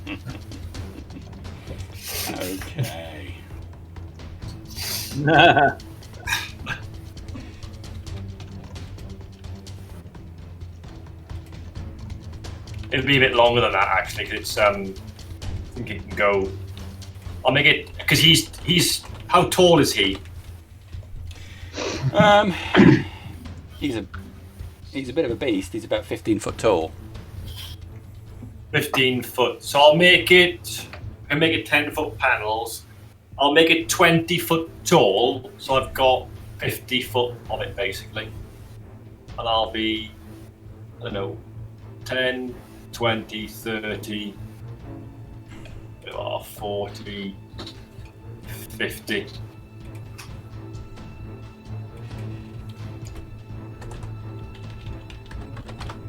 One It's going to second. be contiguous. Let's see if I have got any response to this.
All right, I've got some questions about it, but I don't want to stop anything, so he goes over to the side of it. Question away if you want. I'm happy to. I'm only debating about the size of the creature and cutting through such a small section of such a large creature. I know the wording as written says you get to choose. I'm happy to if you want to. I get you. Say if you want to move that, if I can actually move my lines. I'm happy to say sort of up there. That would be half then, would it? No. Where was he, Jamie? He was here. So I mean, I'm more than happy with that. Why don't we just move all that up a little bit for the sake of it? I'm more than. Okay, so I'm throwing up. The Wall of Force comes up and pushes him back. So he's tottering on the edge there. I'm going to make him do a saving throw on that. He gets 27 on a dexterity saving throw. So he gets pushed right to the edge and sort of totters there, digging his feet in and banging on the side of it. I will look into it. I think you're technically right as it looks rules as written, but I just want to see a clarification. I'd hate the reverse for us to be done to us and us have no chance. So I don't begrudge that at all. Okay.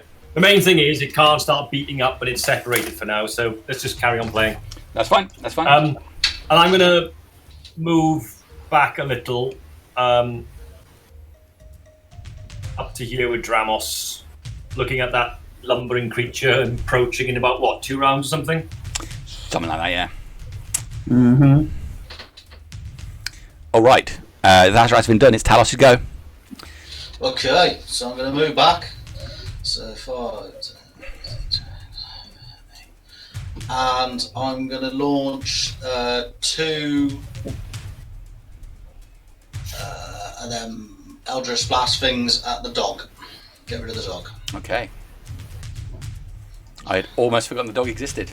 So did I, in all fairness. See? I'm there to bring it all back for you. Shall be a 14. 14 is miss. Alright then. What about the other one? That'll be a 14 as well. Also a miss. Bugger. And that's all I can do. All right. Talos is very useful, but Eldritch Blast doesn't seem to be his forte. I'm not really a fighter. I'm more of a lover than a fighter. Hopefully you have no spells for that. Oh, I Sleep. Sleep. Talos is done. It's Gartok's go. So the chain guy's asleep, isn't he? He is asleep. He's also an asshole. And you still have a Hellhound next to you. Yeah. I'm gonna let the Hellhound have an attack if he wants it. I'm gonna have to chain guy. Okay. 5, 10, 15, 20, To damage 25. it too much. She wanted the body, so. It's only a 15. The Hellhound misses you. What are the rules on creatures that are asleep when you hit them? You crit. Yeah, he's prone. He's immobile. He's, you hit him with advantage, and it's going to be awful for him and everyone he knows. There is no coup de grace in 5th edition, is there? No. No. Okay. No, but there's a hit is 2 death saves, so I guess 2 hits and you're dead. So As long as I can beat his AC. You do critical damage. Yeah. Basically. You're going to do. As long as I can beat his AC. Yeah. But I'm swinging at advantage to hit him because he's on the ground. Mm-hmm. Yes. Right, okay. It'd be 22 for the first one then. That is a hit. And he is dead. I get the push, you have 2 hit points or something. Yeah, that is. He did not have a lot left.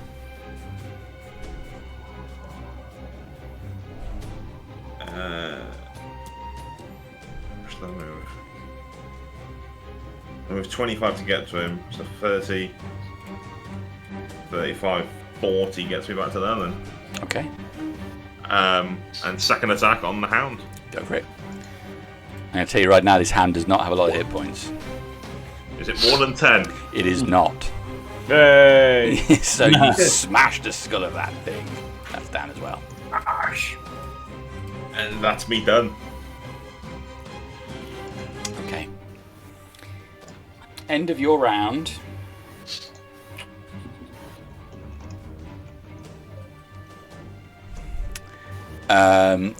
This said no. Yeah, coming around to his round, he's banging on this invisible wall.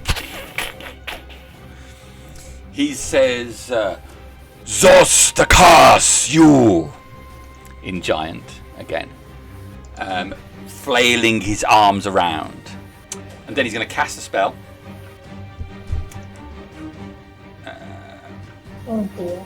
His form becomes semi-translucent, and then he turns into a mist, and that mist flies straight up in the air. Did I understand what he said, or was it just he's arcane stuff? He said Zosta curse you, and swung his arm around, and then he spoke in arcane gibbledy-gobbledy.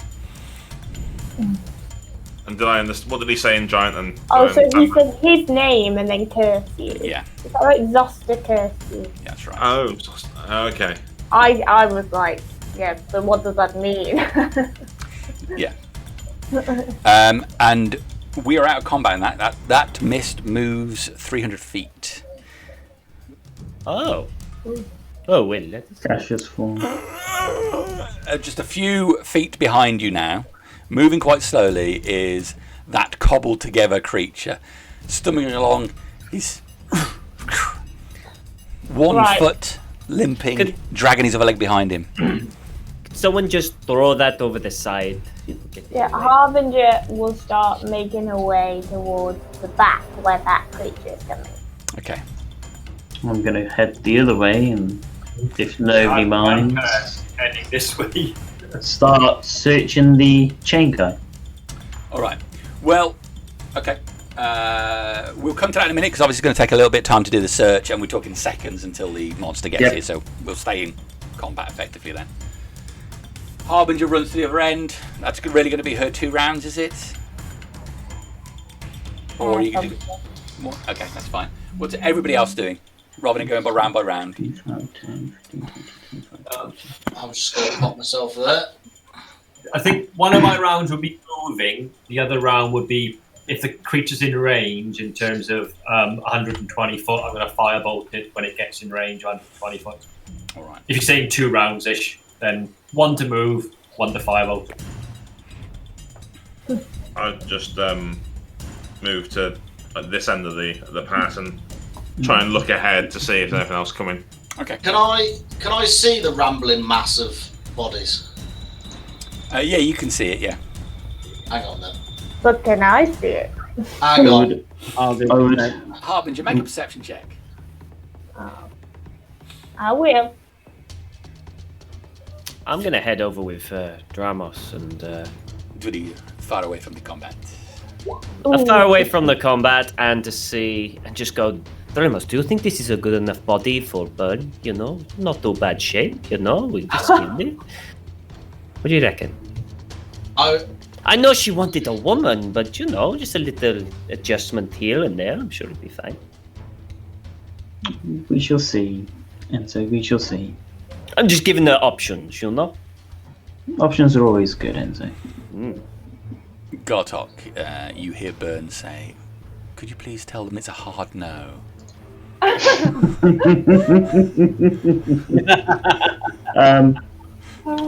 I would have moved the stones as well as a bonus action. They'd have gone 60 foot, so there'd be 5, 10, 15, 20, 25, 30, 5, 10, 15, 20, 25, 30. They'd be in those squares. Got it. Okay. Harbinger. And my first round would have been a dash, bonus action, move the objects. Second round would be a walk up to the creature and start searching it. Okay. If I can see that rambling mass, I'm going to use a spell on it. And I can now detect its thoughts if it fails an intelligence check. Ooh. Okay. What's it got to get on this intelligence check? 13. All right. He does not get that.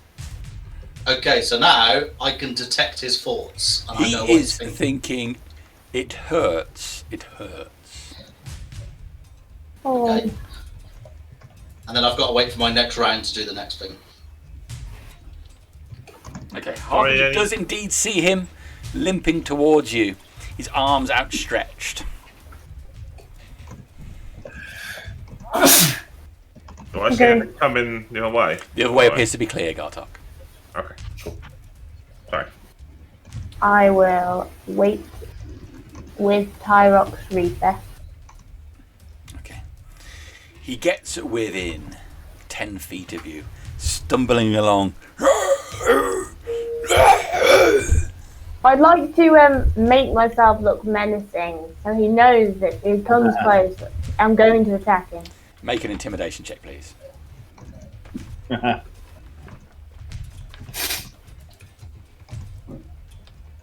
Is this within my ability? 27. Okay. That's right. That's right.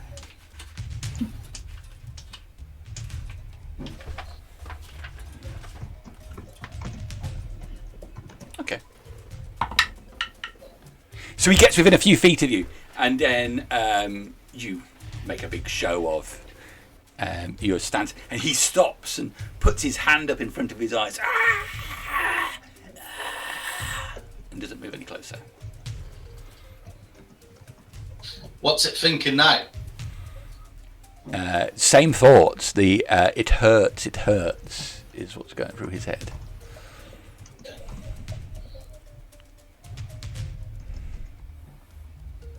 On my, if anybody's like just to jump in a little bit, on my next go, it's got to do another check of 13, and I can now dive deeper into its mind. It says if it fails, you gain insight into its reasoning, its emotional state, and something that looms large in its mind, such as something it worries over, loves, or hates. All right. Does anybody else want to do anything in between that? No? I will continue to search the body and move the objects a bit closer. I mean, realistically, we're saying doing a search or something. You're talking about a minute or so it's not like a combat action, so it's going to take a little while. So it's go on. Is it near three? Is it near Harbinger or? It's 10 feet away from Harbinger. And it's moving on in a. If it attacks Harbinger, I'm gonna firebolt it. It's stopped 10 foot short of her, and it seems to be shielding its eyes from her. Okay. Told the dead. Oh, he went there. Okay. Corym. No mercy, Corym. I think that is a mercy, to be honest. Well, yeah, that is the point we're looking at it, yeah. Might have some information. Is it wisdom for Toll the Dead? Oh, that's interesting. Yes, it's wisdom 15. Okay, 4.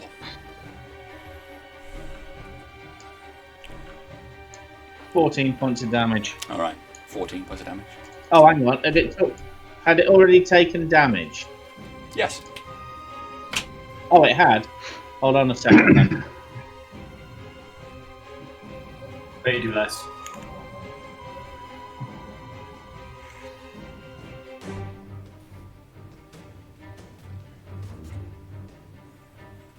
In that case, you can take 25 points of damage. All right.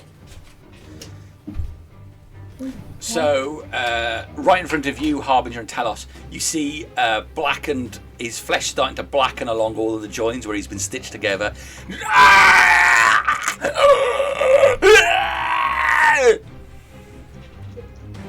He screams out but does not move any closer to Harbinger. I'm going to take a step forward. Okay, you take a step forward to him.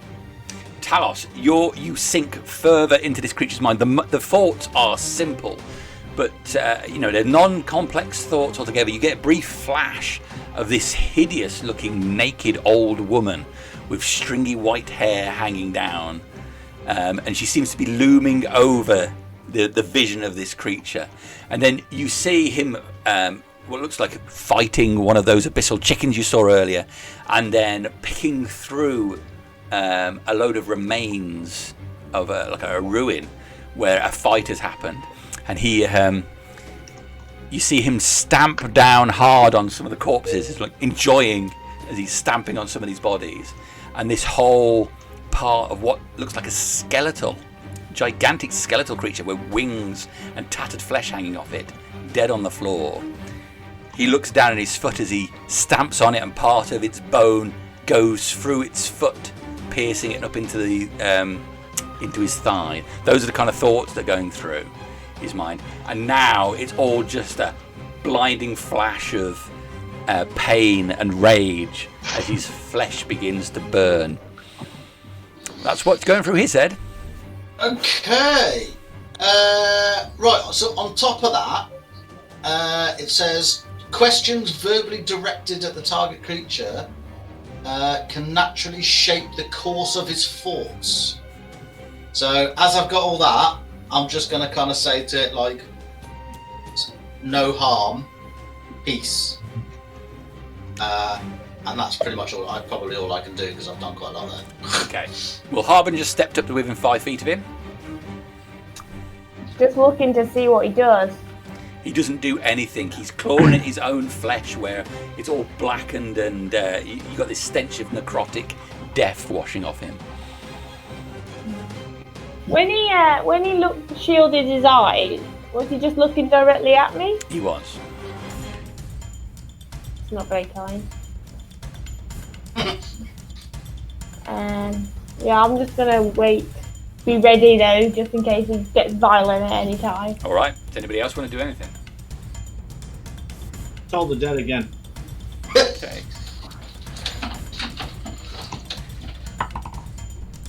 That's a 10. Okie doke.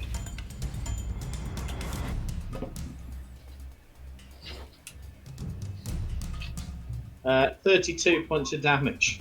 Right. He falls down now as more of this black rot spreads over the stitches and parts of his fleshy matter. He falls to the floor, clutching himself, rolling round on the dirt. He's screaming out.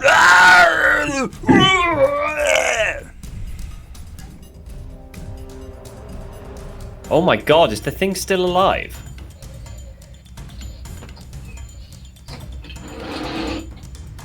What do you want to do, guys? Put him out of his mercy, Harbinger. I'm gonna quickly just turn around to everybody and just be like, stop hurting it. Don't attack it. At the moment, it's not doing anything. It needs to be put to death.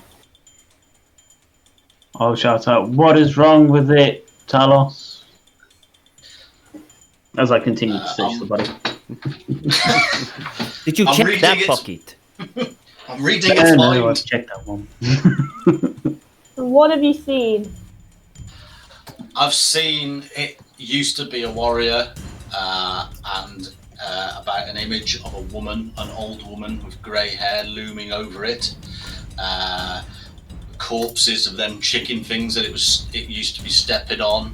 A winged beast skeleton on the floor of an old kind of temple.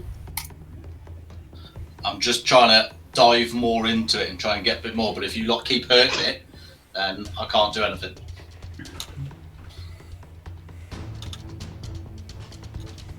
But from what I can tell, it used to be human, and technically there's probably still human in it. So It doesn't look very let's not human. be so. Yeah, but let's not be so quick to deal out death and judgment. Let's ask it what it wants. If it wants to die, then that's its choice. But maybe it's got information. Okay, go ahead and ask. Okay, I'll dive deeper into its mind. All right. I'll be moving up. As I dive deeper, it is aware that I'm in its mind. Okay. It pulls back its hands from its face, and you can see its mismatched eyes and twisted horns, which look like they're from separate creatures, go wide. It's got almost mandible-like parts hanging from its mouth, and it blinks madly at you, its vision switching between those near it.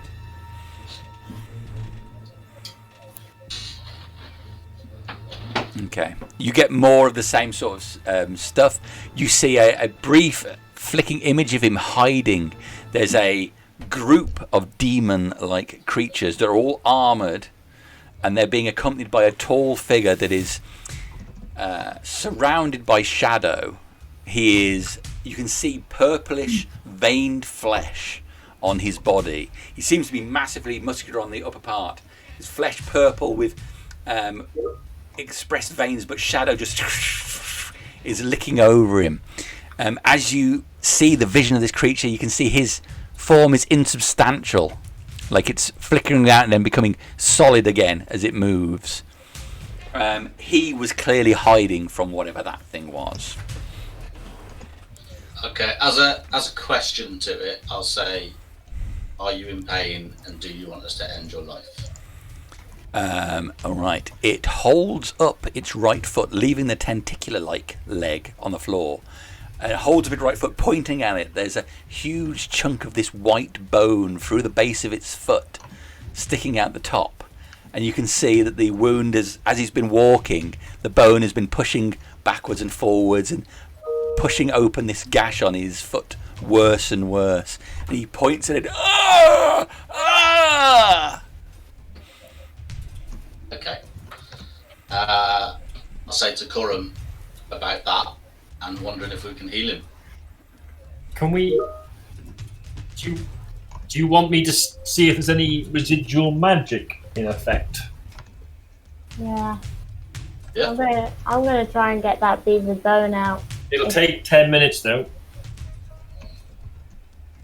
Yeah, we are in a dangerous spot, and this guy's crying out. Maybe just take it out then and then get it healed. I'm gonna slowly approach. Okay. It backs away slightly from you, trying to cover its eyes again.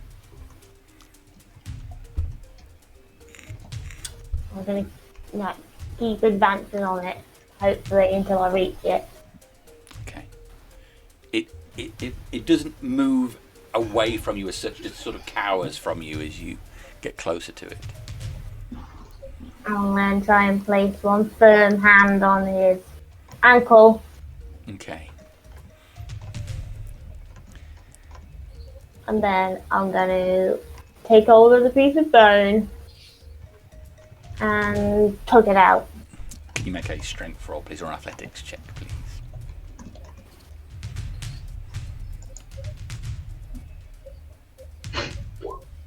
Ooh, that could be better. It is in there firmly. As Oh, you God. grab hold of it and try to pull it, but you wiggle it backwards and forwards trying to get it out.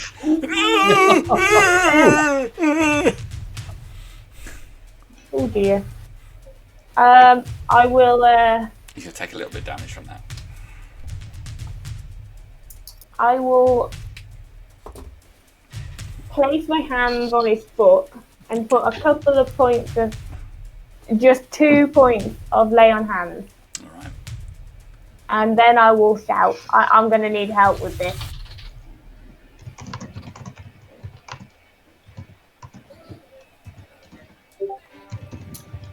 Can I start? Well, it's in there. I'll start casting detect magic as a ritual. Okay. That's me out for 10 minutes, unless something disturbs us. Obviously, if a big demon lands, I'm not carrying on casting detect magic. I started, so I'll goddamn finish. I'm gonna Oh. finish it. Wait. I will glance up to Gartok. Go and help Harbinger. Enzo can keep an eye out.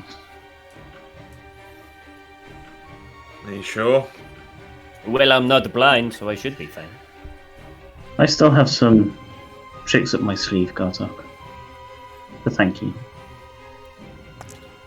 I'll head over to the other group. All right.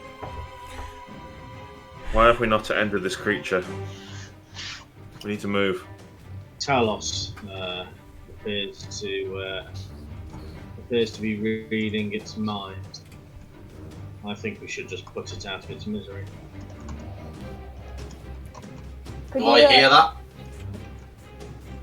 That wasn't I've said me it out quiet, loud. man. And I'll just turn around and go, it showed no harm, it just needs help. Gartok, if there's anything, you could help Harbinger pull this out of his foot. But what's to say if I remove that, Put it down. it does not attack us? Well, if it does attack us, then potentially you're in the right place to give it a smack it. We should just toss it off the cliff edge and let gravity deal with it. How much Yeah, of but- what you've seen, Chris, have you told us? All of it. Everything they say, I will relay back to you. He's seen.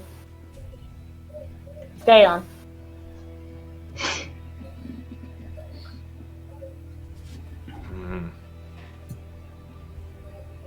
If you can but wait.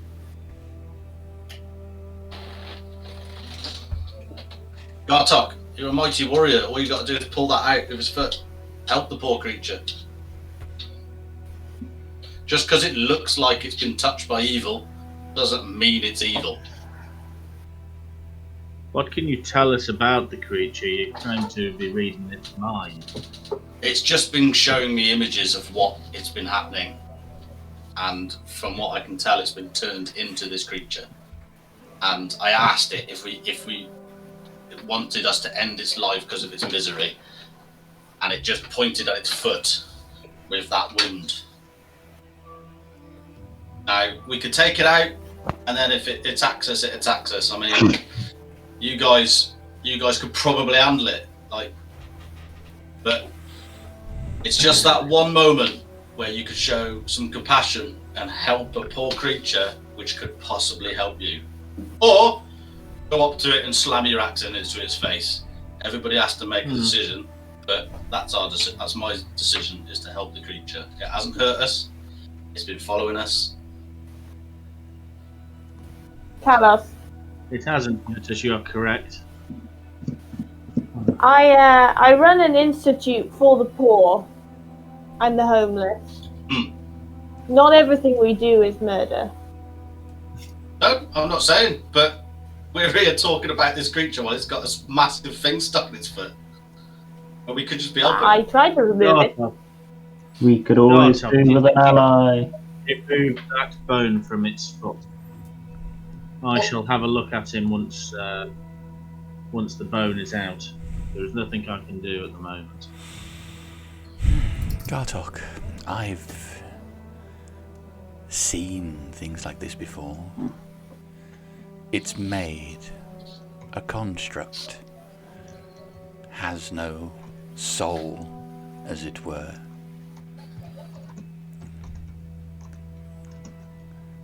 This is one of those things where you was, difficult though it might be for some people to understand, its value is the value that you place upon it.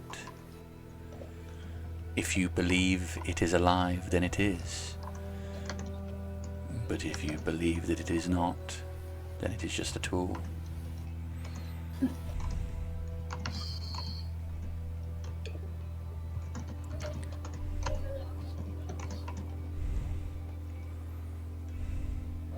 I'll kneel down in front of it, holding the mace in one hand. I'm going to point mace, or I'm going to point at the bit of bone that's stuck in it, and I'll say to it quite plainly in common, which do you want? It's one eye that has a pupil, flicks left and right. The other one is just black, and just appears to be solid and glassy. It's difficult to see which way that looks. He points at his foot and tries to pull at the bone with its pincer-like hand.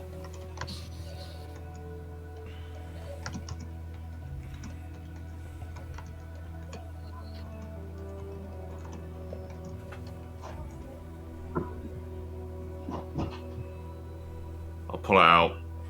Make an athletics check.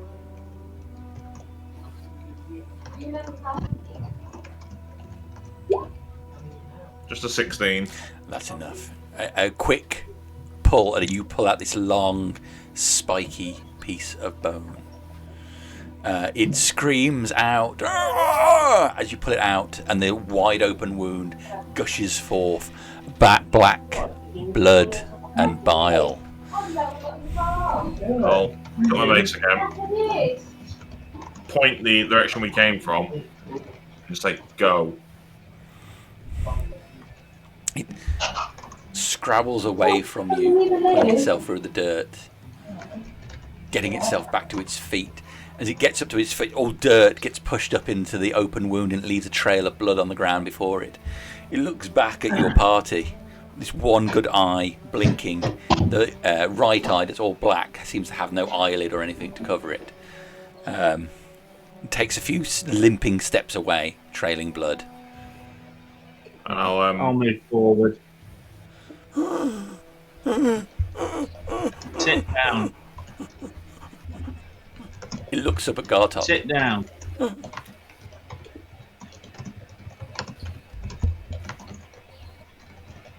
I'll just Does it sit down? It doesn't. I'll throw the bone piece at Talos's feet. I'll take a potion off my belt. Okay. I'll take a potion off my belt. I'll unstopper it and hand it to him. Okay. He grabs it in his crab pincer-like claw on his left arm. Just clumsily holding the neck of this bottle.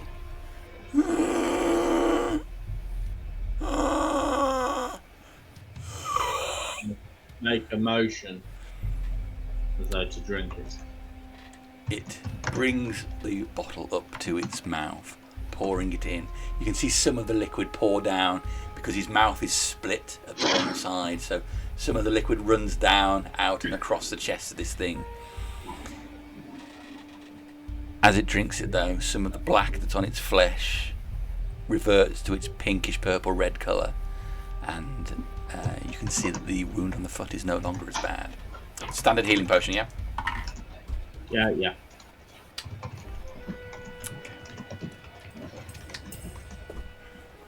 It reaches out with the other hand towards you, Corym, and lightly goes to put it on your shoulder.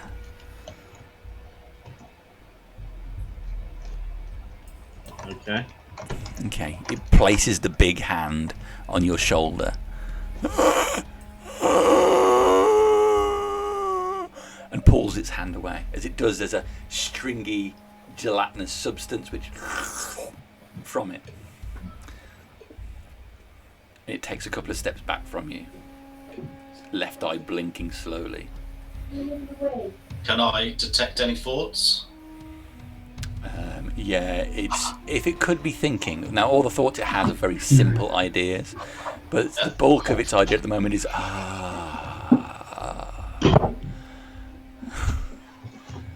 And then I'll pick up the bone, and I'll just say, I'll look at Gartok and just go, it might have been a hard choice, but it was the right choice.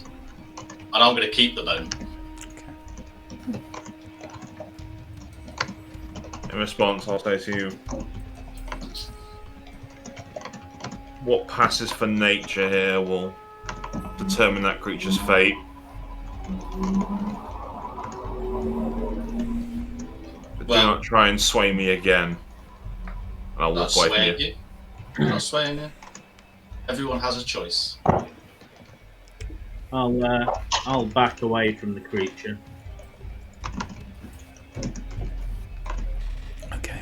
And then once I'm 15 foot away, I'll actually turn around and start walking away. Alright. It stands there and watches Corym go.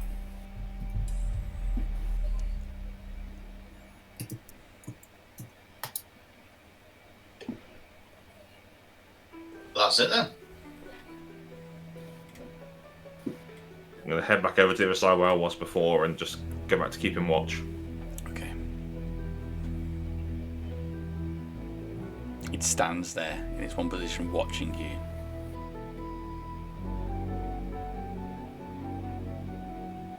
Well, looks like we have a new friend. I still think killing it would have been more merciful. Agreed. But you all have a choice. Do you still think you want to kill it? It's your choice. It's not doing anything to you. It's not hurting you. You may prove useful. You may prove useful. I just say we just carry on. You may prove useful in any further tests we face.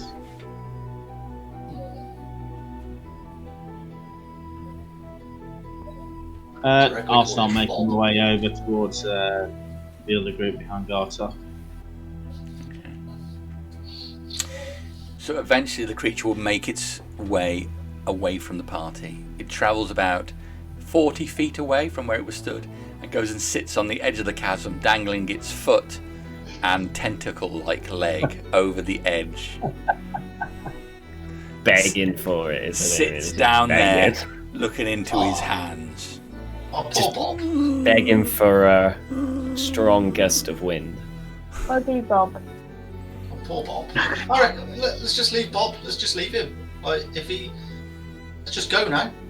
I'm waiting here because I know that Rastvyn was casting. Alright. So I will wait with Rastvyn. So we have a little bit of time that passes now. So Dramos continues to search the body of Chain Man. Apart from an abundance of chains of all different sizes on his body, He didn't seem to have any items. He wore nothing, no bracelets, no necklaces, nothing like that. Certainly did not have pouches to carry money. Were the chains attached to him? In some cases, come out of him? Some of the chains came out of his body, and others were just draped over him. Like the ones that attached to Gartok, for example, were ones that were draped over him, and he seemed to have the ability to control those in a similar fashion to you can with stones. Do they feel heavy? They do. They're, in many cases, the chains are fitted with blades along the length, sharpened bits of metal, ugly and crudely attached.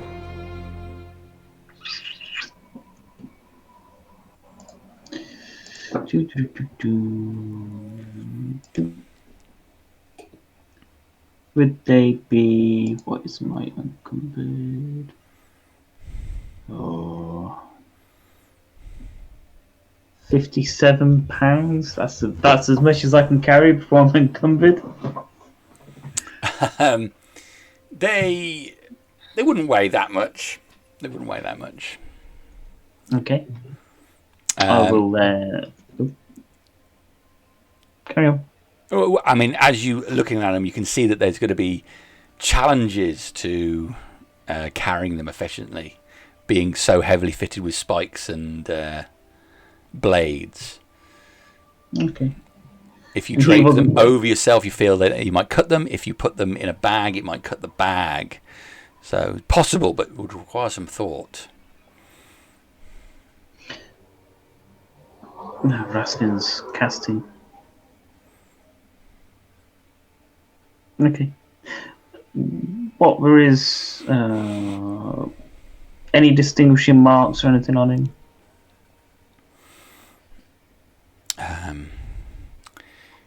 You look over and make a perception check for me.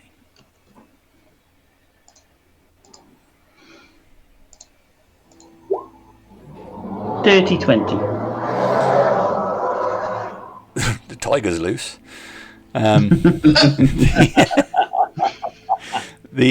You look over him, but you see faintly on his the inside of his forearm. There's what looks like has been burnt in a pattern of 3 diamonds close together as if to make the shape of a box, surrounded in a circle. And then this has been scratched over the top as if to try and obscure it, but you can clearly make out the symbol of fate.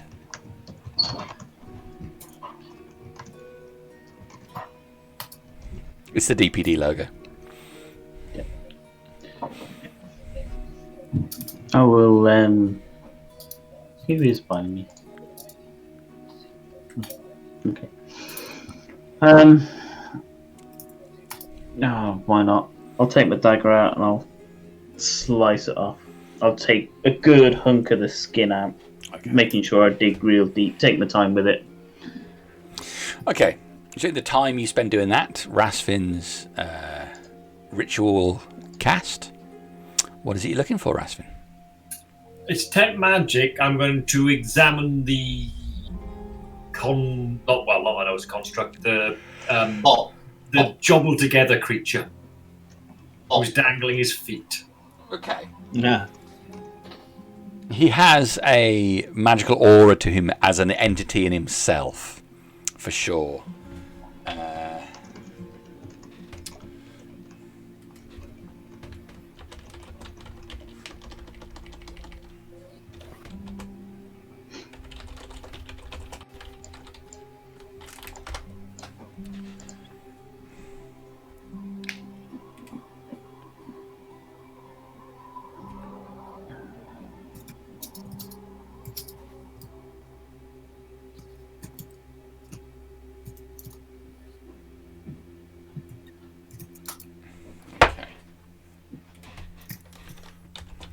Can I get any sense of the School of Magic, or...? Yes, it is. Transmutation.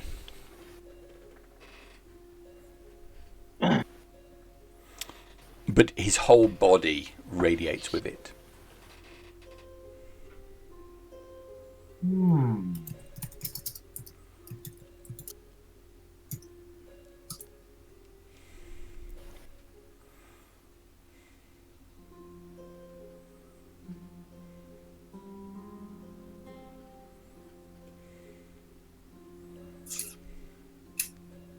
Is there any other magic? I'm going to sort of wander around the area. Is there any other magic, especially over with the chain guy and the... Now that Boltzmann. the chain guy, as he will forever be known, is dead, there seems to be no magic aura coming from him or any of the chains. Whatever empowered them with life was clearly linked to him. It's the same with the big chains that are in the chasm. They seem to be devoid of any magical power. Just going to use that time, I think, just to scan. I think it runs for a minute.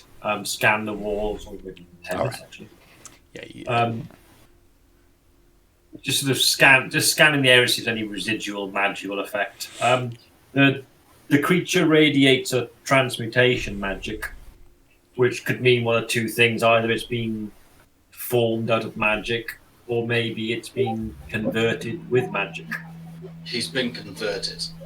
I've seen it. I could try Burn and says it was made. I don't understand, but Burn said it was made from stuff. I have read his thoughts. I have seen visions within its mind. It has seen someone who is black with purple veins that has turned him into Bob. This creature was once a warrior of this land. I believe you said something else when you were talking earlier. Oh, and yeah, You said it was an old lady with stringy grey. white hair. He was hiding. He said he was hiding from the big Yeah. shadow Yeah. creature. Yeah. And there was big people in armour with them. And he was also at another place where there was a dragon. I assume it was like a dragony skeleton, a winged creature that was on the floor. I'm going to cast Dispel Magic at 4th level at the creature. Bob. Okay.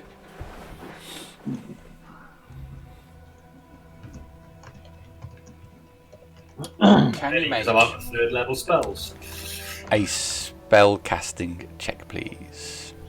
I'm going to give myself a 14 plus 9, Okay. which will put me up at 23. All right. I'll use my the number. All right. So, you cast a spell. See the energy waft over him, permeating his body, chasing out every part of magic that has been cast upon him. His head snaps up and goes still. Stock still. Frozen for a moment. And then there's a sound that comes from him. His right shoulder splits and his arm slides away from the mass of his body, landing loosely on the floor. His left arm goes loose and his body falls back. The various parts of his body separate and fall into individual parts. His head as well splitting, part of its skull rolling loose and the matter coming out as it's just reduced to a pile of mixed parts. Offal lay on the dirt. A glow emanates from the corpse. You see, just from the center of where its body mass was, where its heart would be, a purple stone with black veins running through it. Interesting. I will go and pick up the stone. Okay. You pick it up. Black blood is smeared over it and drips freely as you pull it from what looks like two separate rib cages that were melded together. It looks like someone has just chopped up a dozen creatures here, and you can see the part of his skull that had the one clear eye, and the eye just blankly stares into the sky. Looks like it was a construct powered by. Is it a Genista? I take it in my hand. It is. Is it wholly black or just? It's about 50-50, so it's got purple with thick black veins running through it. You can feel the power in it as you pick it up. I will use some water from my water skin just to wash off the blood from my hands, and I will deposit it in a pouch. Okay, it's about the size of your fist at this stone is. Maybe this is one of Tabby's. You know, Maybe it was. Maybe part of its. Maybe its brain was once belonging to whatever Talos saw, and the rest of it was a construct. At least it's released in one way or another. I'll gingerly kick the bits and bodies over the edge of the chasm. They roll loosely. The arm just flops over the edge, and they parting the mist slightly as they break it. Mist reforms back over the top of it. Until Just the major part, not everything. If there's a bit left, bit of gunk there. Not interested in that. Just the major parts can be kicked off. All right. That's the best barrel I can give it. And I'll move back over to where they are with the Mr. Chain. We should resume, although I think we are. Well, I'm heavily depleted of magic, shall we say? We are going to a village, no? Yes. We should try and get there before nightfall sets in. Yes. I think that would be a good idea. Just carry on. Do you have room in your bag for this chain? I am frightened it may cut the bag, which would not be a very good thing to happen to said bag. I didn't get any magical sense from it, and Rastvyn didn't ping off any magic from it, did he? Nope. I mean, we have. What we got on me?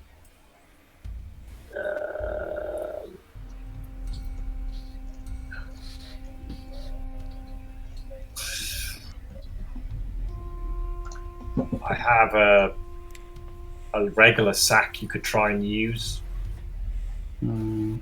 or backpack, but it might just rip it. I'm more concerned of it ripping the bag of holding apart. And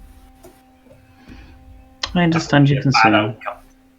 It would be a shame to leave it, but we must make haste, like you say. I'll walk over to where Rastvyn kicked parts of the body over the side of the cliff. As I pass Talos, I'll say, "Well, it was a mercy after all." Go to the edge of the cliff, just say a few words to Darius, and then come back away and go and join the group on the left-hand side. All right.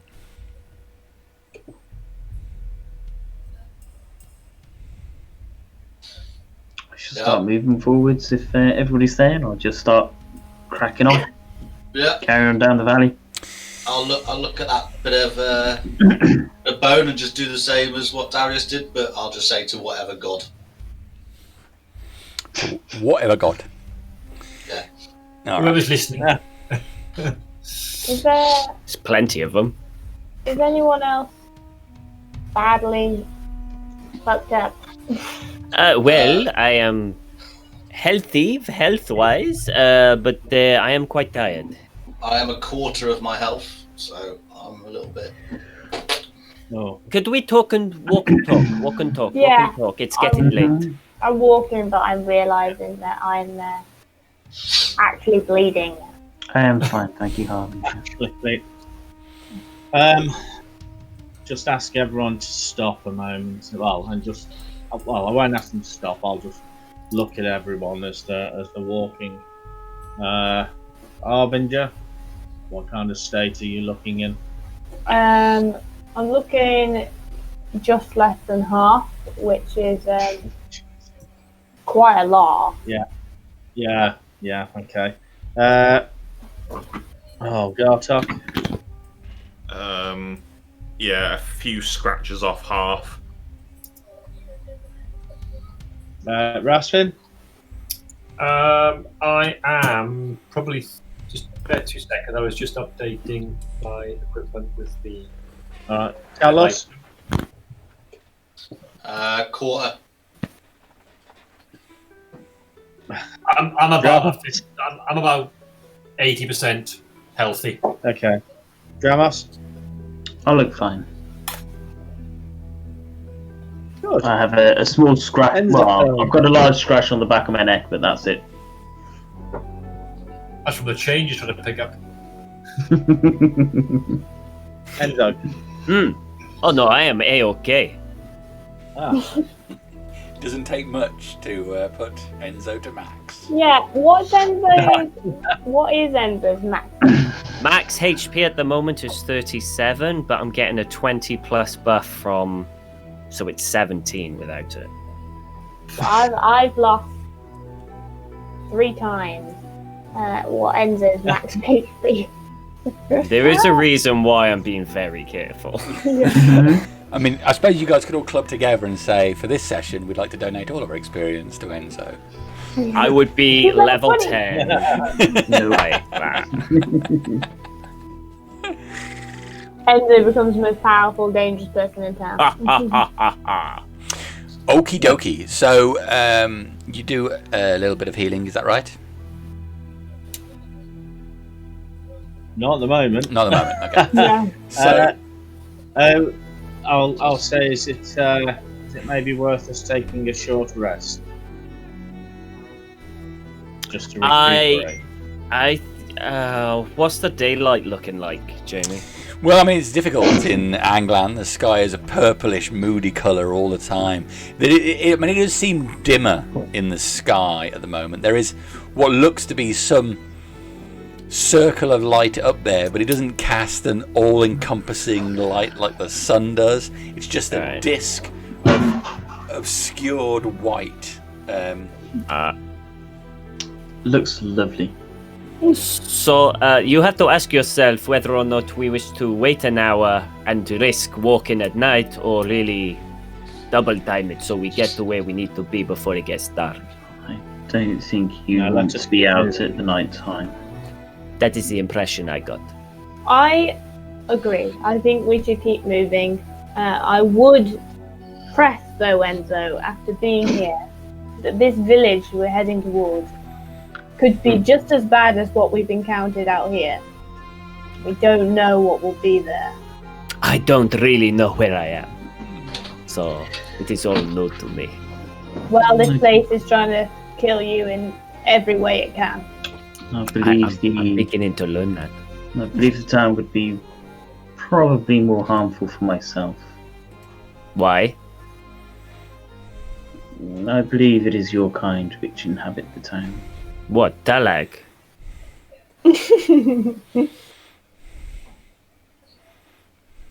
Those not of my kin. Is there anywhere you can go, Enzo, where you are safe? Everywhere. Everyone likes me. Well, I was thinking with a nation like that. Oh, you are so biased. We are not all thieves and rogues and pirates, although I am a pirate. Well, was. But it is not all bad. We're not all evil. That is very so close-minded of you. That is like saying that, all Helvetians got a spike stuck up their arse, so, all Khazarians, children. I've never said that Khazarans are children, or that Helvetians have a spike stuck up their ass. Exactly. But I would say that Otalag It's a dangerous place. Oh no, I'm not saying it is not dangerous. It totally is. But so's this place. So Is there not a disguise that we can give to you so you can cover yourself, so you look like a human? Dramos. Do you have anything that can cover my horn? Anything that can colour my skin? you are not wearing my hat. I Sorry, can it is my hat. make us all appear different for 8 hours. Wow. Was it not was it not a cabin that we were headed to, which was just before the town? I don't know. Let us find out when we get there. As he Or I hastily could just looks make back through Dramos his notes. invisible for 1 hour. We should keep moving in any case. I assumed we've been walking and talking this entire time. Mhm. Yes, yeah. Yeah, It doesn't It's take written too much longer, and about another half an hour, and you finally reach the edge of this gorge. It breaks open quite cleanly, and you see left and right. You've got cliff faces expanding in either direction. The ground from these cliffs slopes down. You can see a wide open plain before you. About 100 feet off to your right, you can see an unusual stone circle. It's made up of 6 stones with a statue in the middle. The statue appears to be of a humanoid form with arms outstretched towards the stones that surround it. It's surrounded by the same greyish, dirty, coloured soil that's everywhere, and the stones themselves look stained with filth. More interesting than that is out in the plains. You can see from your elevated position, about 2 or 3 miles away, there is, straight ahead from you, there's another ridge which rises up towards some mountains beyond. But as it gets towards the mountains, there is just a blackness in the sky beyond those. Off to the left of that, you reckon about 2 miles from your current position, to the left where you are right now, there's what looks like the perimeter of a great city.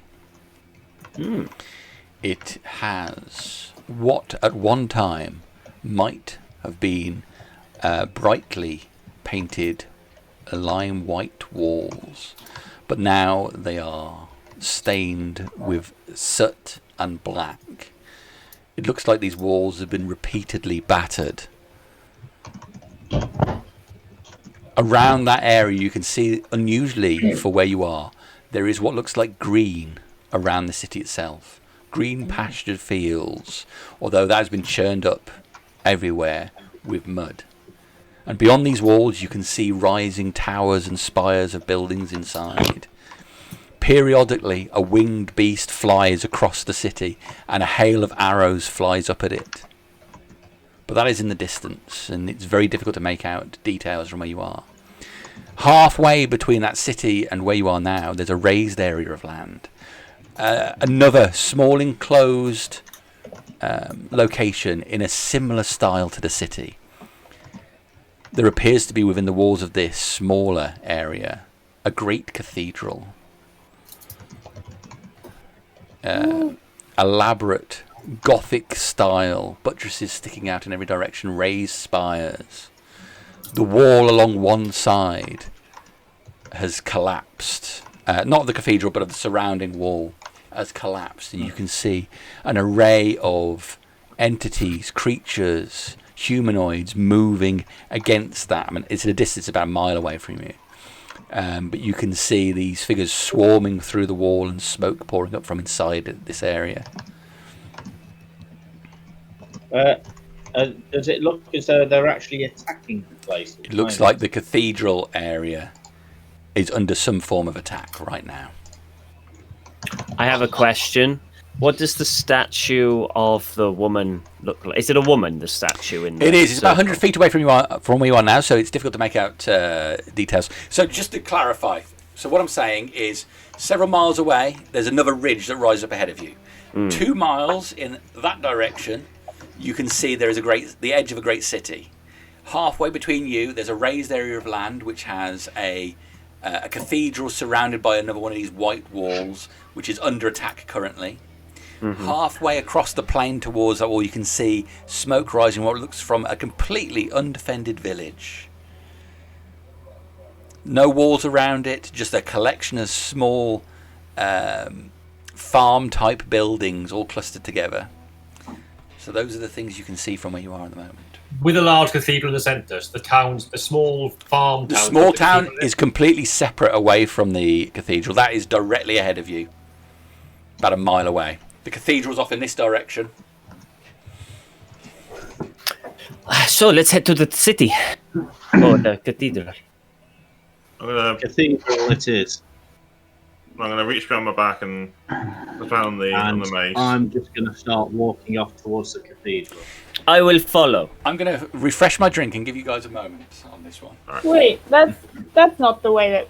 Is that the way we're supposed to be going? Are What we do you supposed mean? to be going the other way? What do you I mean? was going to I ask know, Ben. but there is a war going on. Feel free. Ask Bud. A But, war? just in terms of player-wise, A battle. cathedral, village, city Yeah, I is what just we can see, realised. yes? And a stone circle. Mhm. Cathedral's under Tempest! attack. Cathedral's under attack. I thought the village is under attack as well. No. The cathedral's under attack. The Smoking village village. looks like it's Being uninhabited. attacked. Oh! I What's thought the you said there cathe- was smoke coming from the village. I did as there well. was. I wasn't I sure. thought Maybe that too, Maybe we but should clarify what's happening with Yeah. the village before we run off to the cathedral. he said There was completely, smoke coming from the village. but not like fires, like as in he said the village was completely untouched, but there was smoke coming from it, which suggests to me it's a settlement that's totally fine. I'm Wait a going minute, to grab a drink. Byrne said, Back. if I remember correctly, Byrne advised us to avoid the city and to stick to smaller locations, right? If I'm remembering that correctly from the last week. Yeah, I think she did. Yeah. And that Lovely. what we seek I is presume this underground somewhere. We've seen this city before, haven't we? I believe some of you have. Unless Yeah, there's more than one city. I believe you guys have, and there is only one, I think. Yeah, I don't know what I've never Yeah. seen it though. I This is don't one think. where Tristan came from, isn't it? I don't know what law Jamie has added with one city. If it is just one, in my mind, with Anglin, it was just one big city. That Yeah, but they've been there for many, many years. So humans do what humans do. They spread out. Because who wants to take over the demon planes? You know. I don't think they do. I think they. I think things are pretty bad for the humans in this place. Maybe we should make safe the village. pretty sucky. We need to remember why we're here, though. We don't remember what we're doing here, though. Can't just go around saving villagers. Yes. Right? Yeah. Half of The us are village- exhausted. The village isn't under attack, so if it is under attack, we go there and bunker down. Yeah, I didn't make enough notes of the conversation that we had with the demons that we first encountered, the ones that were herding the chickens. I've got mention of a village which is close by, so I'm assuming that's the village, and they said I'd be better going there. So that's like your kind of village. I did pass us off as worshippers of a certain entity, What is the entity? the one we don't speak about. Would the worshippers not talk about it? Because They if- will. well, you're gonna have to tell me, because if someone asks me a question, I'm gonna need to know what the hell that we're worshipping. You know of the gods. I do know of the gods. Yes, which one are you talking about? The newest one. I'll pull out the flesh of skin and show you the symbol. This one. Have you seen the symbol before? I pretty much agree. It looks like the DPD logo. It's a similar fate, right? I probably would know. Although not religious, I've probably seen a lot of things. He's getting popular in Kazara. Oh. Yeah, he For all probably we would have know, seen this it. Enzo character could be a word. So you show this, and he goes, "What fate?" So you go, oh yeah, my god, and he instantly gets Yes. smashed in the face. That is not Oh, fate. yeah. I know him as the great one. Oh, fate! Yes, I was an avatar or something like that. And thus ended Enzo. They did call him something else, but again, I didn't make a note of it. All right. So we pretended to be worshippers of fate. Got it. Is it That's like how Shadow Lord or something like that? Something like that, yes. It is how I got us past the initial demons, but I feel the other ones saw through my lies. Right. Okay. So, just so we're clear, so we're going under the rules that we are worshippers of fate. Now, we got through some demons, but some saw through the rules. If there are demons at this village, how confident are you that you are able to keep this charade going on for an extended period of time? I've read my notes. I have clarity. Oh, good. I can continue to try and deceive whoever you wish me to. I look like them. I know some of their ways, but I am not a true demon. Right, I see. And they perceive you as my slaves. So, so I wrote down that the creatures were asking Dramos if we were Anglans and if Dramos was a slave, and that the worm is in the city, but there is a village just to the side of the city where Dramos would be safer, is what they said. So that village is almost definitely untouched with normal cook fires because it's demony people. So we have a choice here. We go to the village full of demony people, or we go to the city full of Anglans, whatever they are. Being attacked. Human. Well, the city, not the cathedral. And that is where we need to go anyway. So what I am saying is, it is easier to hide one person than it is to hide the rest of us, if you get what I mean. Totally agree. Plus, they have big walls and arrows. They seem to be okay. I think we'd be safer there. Why can't we go into that city and say he's our slave? I don't know. Do Anglans have slaves? No idea. First time I've been here. Oh yeah, I don't know. Our very brief experience of Anglanders, when one did meet Dramos, was wanting to fight, kill, defeat. I think if we go to a city full, Dramos is going to get attacked. What if we... Oh.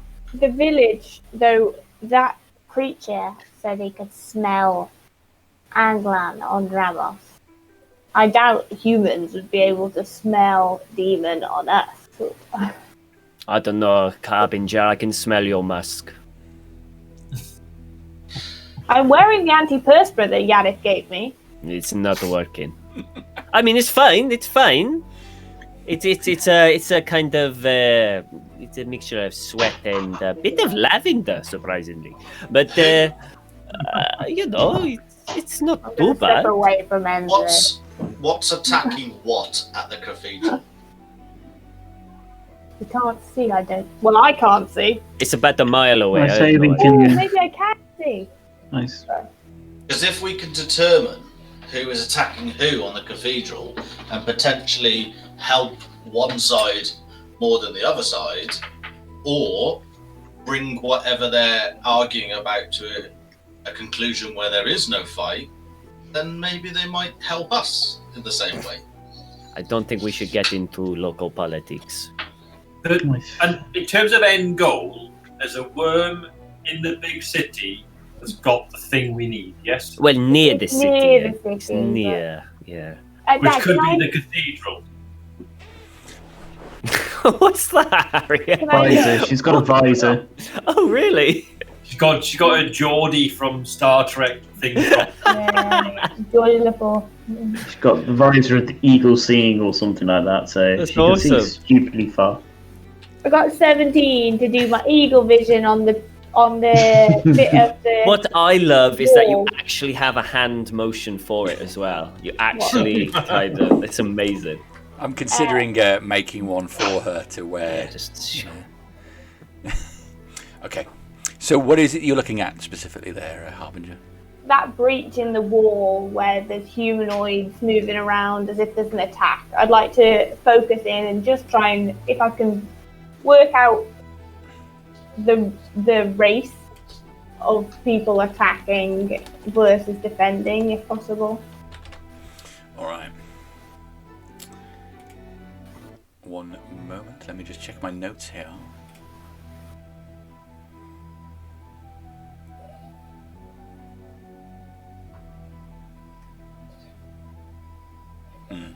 Okay, so you look intently upon the cathedral area. You can see that on the what would be, it appears to be fortified on the outside walls. There are winged creatures about the size of harpies, even kind of, not harpies, but about that size. They're on top of the battlements. It appears in the breach. There are a number of creatures, although it has thinned out. Those creatures are armoured, but are similar in appearance to Dramos, although more aggressively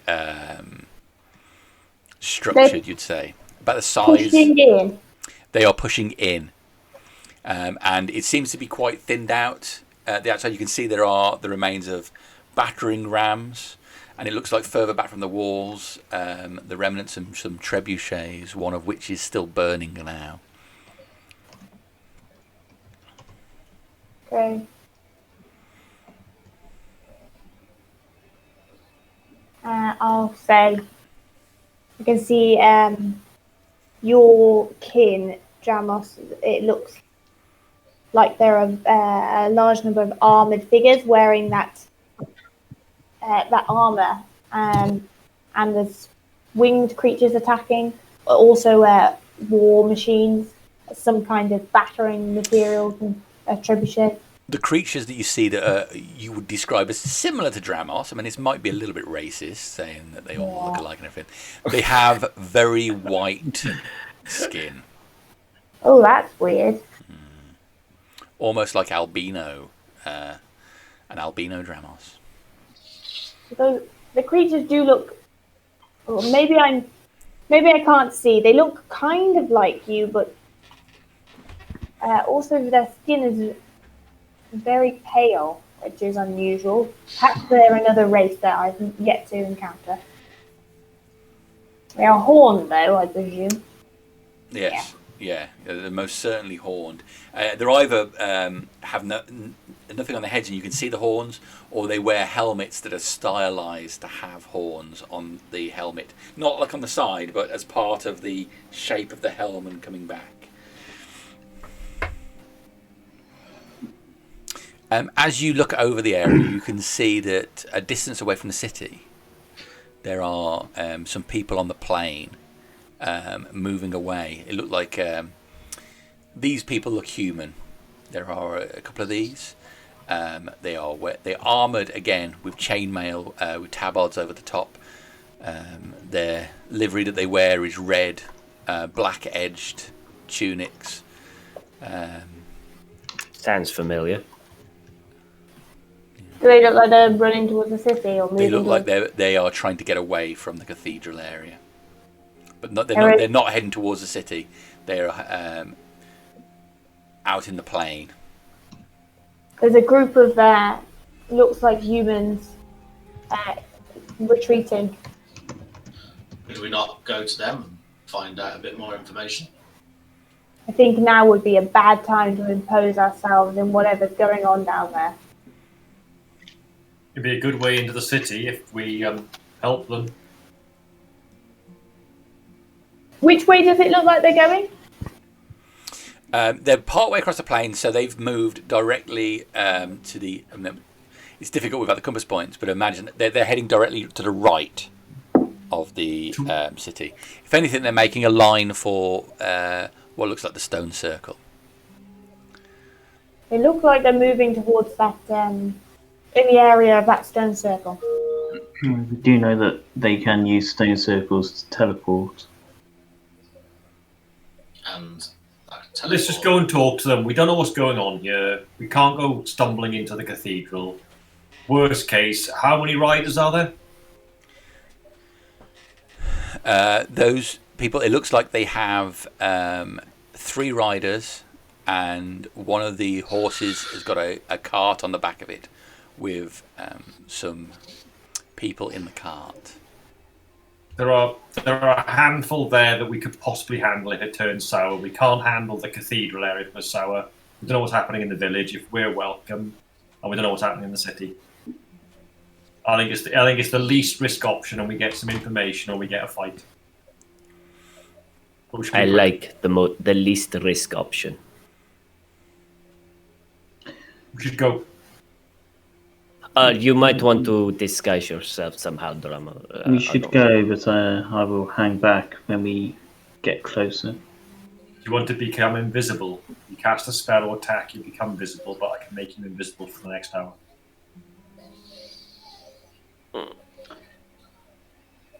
We shall see what happens. I do not want to waste any more of your hours, Rastvyn. If we can. I'm low on avoid power it. anyway, and there's not much else I can do at that level, so... Are we sure we want to do this? We don't need to make any contact at all with anyone. We need to get to the city at some point and get into the city to catch this worm. It's So not is in near the city. Near the city, not in the city. maybe they can tell us. We need somewhere to rest. I don't feel like going up against this worm in the state we are. Mm-hmm. If we go to the village, we think Dramos is welcome, but we may be at risk. If we go to the cathedral, there's all hell going on there. Yeah, The I think city, Dramos may be at risk. At least we can talk to these people, find out what's going on. Worst case, have a battle. Cathedral people aren't coming for us. The village aren't coming for us. The city's not coming for us. We decide what we do next. All right. We have no information to go on. Or we can sit here, see what they do, probably disappear somewhere, and we don't even know where to look for this worm. Well, I think we could find the worm given the instructions and Bernes' knowledge. I think it's not a case of we don't know where we're going or need information. It's a case of we need somewhere to rest safely. And if we do get their aid, we will then be going to wherever they will rest, which is likely the city. See, I think the city is the safest place to rest. For us. The Dramos, not so much. I'm nervous for Dramos, and I am also nervous for Gartok as well. Right, I could. what's wrong with Gartok? Gartok is an 8-foot tall, not 7.5-foot tall Goliath. Well, he's rather tall, but I wasn't overly welcome the last time we were here. But okay, then we go to the village. I could. We could all go to the village and we can try and bluff our way in. I speak Infernal. I think Rastvyn's plan is the optimal one. I really just don't like the fact that as soon as they offer something, we're likely going to get split up. So We can decline and go to the village. okay, let's start. Let's do the move then. Or ask Bern. Gartok can ask Bern where we should rest, or where would she advise us resting, and where should we go next for this work. We just need to do something. We're in paralysis here. I'll pull the mace from my back and I'll hold that out in front of me. Perhaps Rastvyn, Dramos, those more wise and intelligent than me. You should listen in. I'll grab hold of the mace. I'll say we are at a loss, Bern. I hate to trouble you for more, but we need somewhere to rest.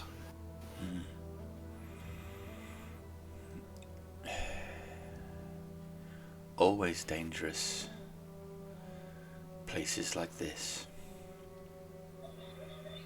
I was listening, and it is a challenge for the likes of yourself, I'm sorry, Gartok, and Dramos. A challenge that people like me have always faced. It's so easy for people to hate because you're not what they expect. And the people of Anglan would consider themselves to be noble, I suppose, but their viewpoint might be very singular. I feel there is danger in every choice that you've laid out. The people of Anglan may choose to decide you are enemies because of the way some of you look. The creatures that attack that cathedral may decide you're enemies because of the way some of you look. I am not familiar with what is in that village. Being so open like that, I don't spend a huge amount of time here. I hate to utter her name, but Tabby would know better. Tabby is not here.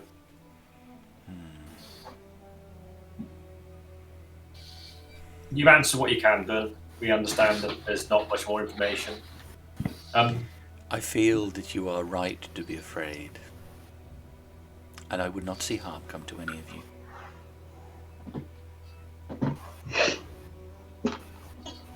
I'll address the rest of the group. For me, that village is untouched and sitting in the middle, so it's clearly aligned in some way with what I would consider the more vicious enemies of this place. I feel we can reason with the Anglanders. If we need to appear differently, I have enough resources left to make us all seem that way.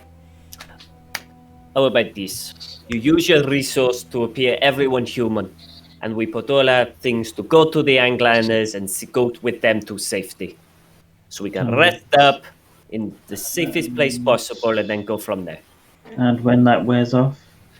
We will be in a nice room. No one can see. And, we would have had a nice rest.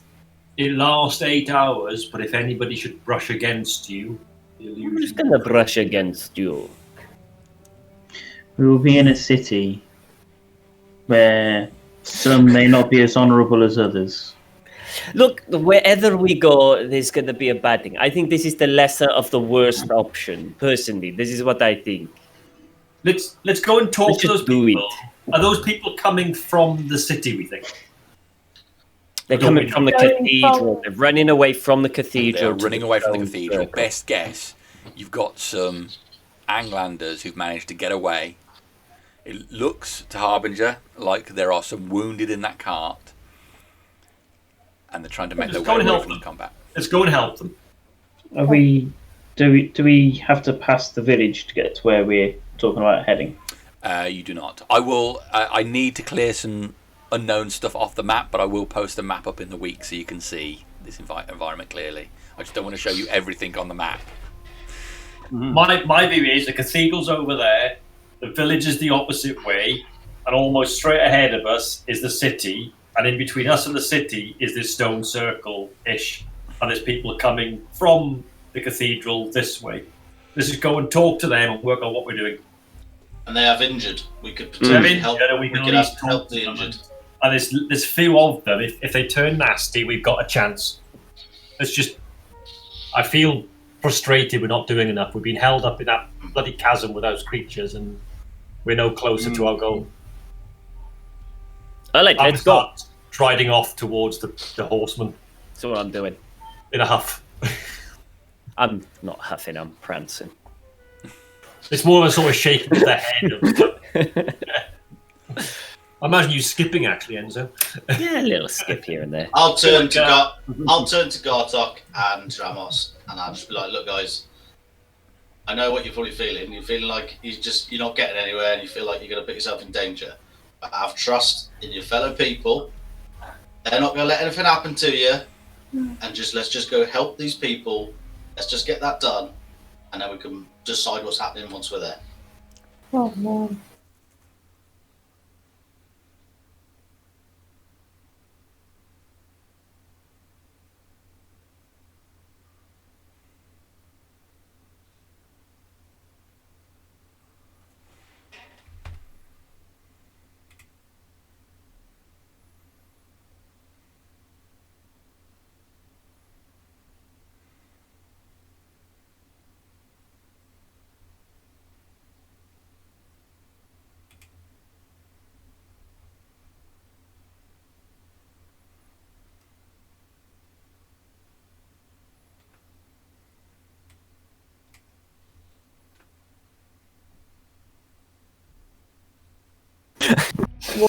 Change They're appearance just now. act so that you're maybe a little bit obscured by us. Questioning my perception skills, Rastvyn. Never Harbinger. I've just have experience of them being slightly wrong. I'm just going to be like, come on, you mighty warriors. Don't be scared of some little humans wrapped up in tinfoil. Come on, let's go. Oh, man. And I'm just going to grab both of their hands and try and lead them. Like, come on. Oh, my God. You could not have gone for the worst people. I think Gartok is just gonna go. You didn't die. I'm not moving. Yeah. As soon as I see your hand come towards me, I will just move back away from you. They both do not like physical contact. We shall come, Talos. Alright. So the group make their way down slope towards the plain ahead with intent to intercept the riders. Yeah. Okay. You angle to put yourself slightly ahead of their path, having to move at a bit of a pace. Despite having a wagon, they are moving at a reasonable distance, churning up the loose packed ash-like soil behind them. I've had Hootie in the extra-dimensional space whilst we're doing this. Okay. I'm going to summon her out, send her ahead, and try and see if I can. I'm trying to see if they are human in the cart and human riders, etc. Without too much problem, you can send Hootie ahead. Hootie over the group. You can see that the riders are all human. The ones in the cart have what look like to be blankets over them, but again, you can see pinkish skin, albeit grimy and soot covered. I'm going to try and study their kind of form and armor and look, and then I'll stop for a little while and let Dramos and Gartok catch up with us if they're a little bit behind. I can make us all appear like the Anglanders if we need to. I think that might be a good idea. I say we go boldly. We are what we are. Doesn't always work in life, I'm afraid, Gartok. But we need a story. Like, what is our story when we are Russian? Are we running? Are we people that were out in the wild heading back to the city? Are we? Maybe not Anglanders. Maybe all just humans in armor, perhaps, or like warrior looking, as if we don't know where we are, or we're a bit confused as to how we've ended up here. Can we assist them? Wouldn't that have raised suspicion of us? Well, would less it not be suspicion easier than- to blend in and with the Anglanders? But we know little of this place, so if they ask us where we come from, or who do we report to, or Say we come Where from do the we go? city. but they might be from the city. So it's a big city. They don't know everyone in the city, surely.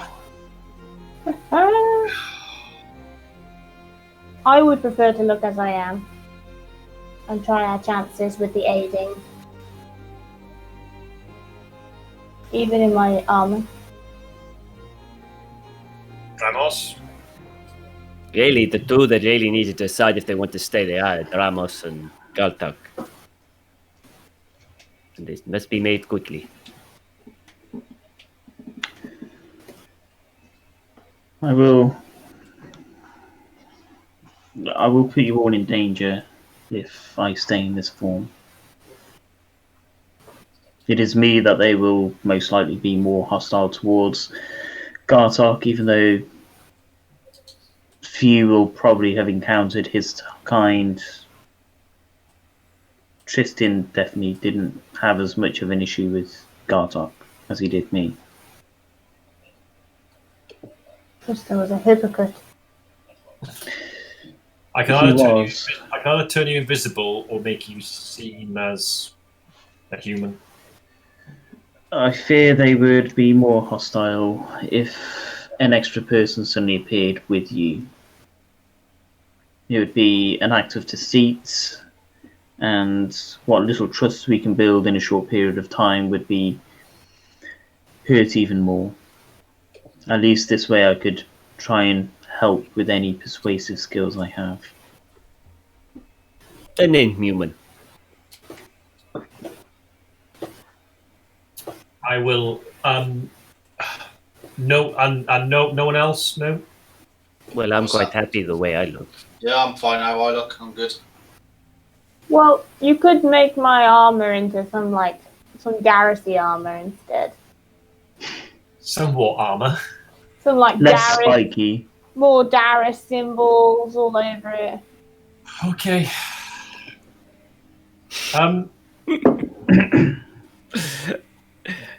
I can't change a body type. He's already humanoid, isn't he? He's got the same basic arrangement of limbs. Otherwise, the extent illusion's up to me. I will cast Seeming.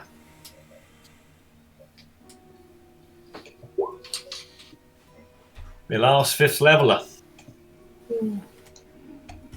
And for 8 hours, I will have Dramos look like he's wearing very similar to what he normally wears as his tiefling form, but in a human form. So similar. The clothes are very much unchanged. It's more his, obviously,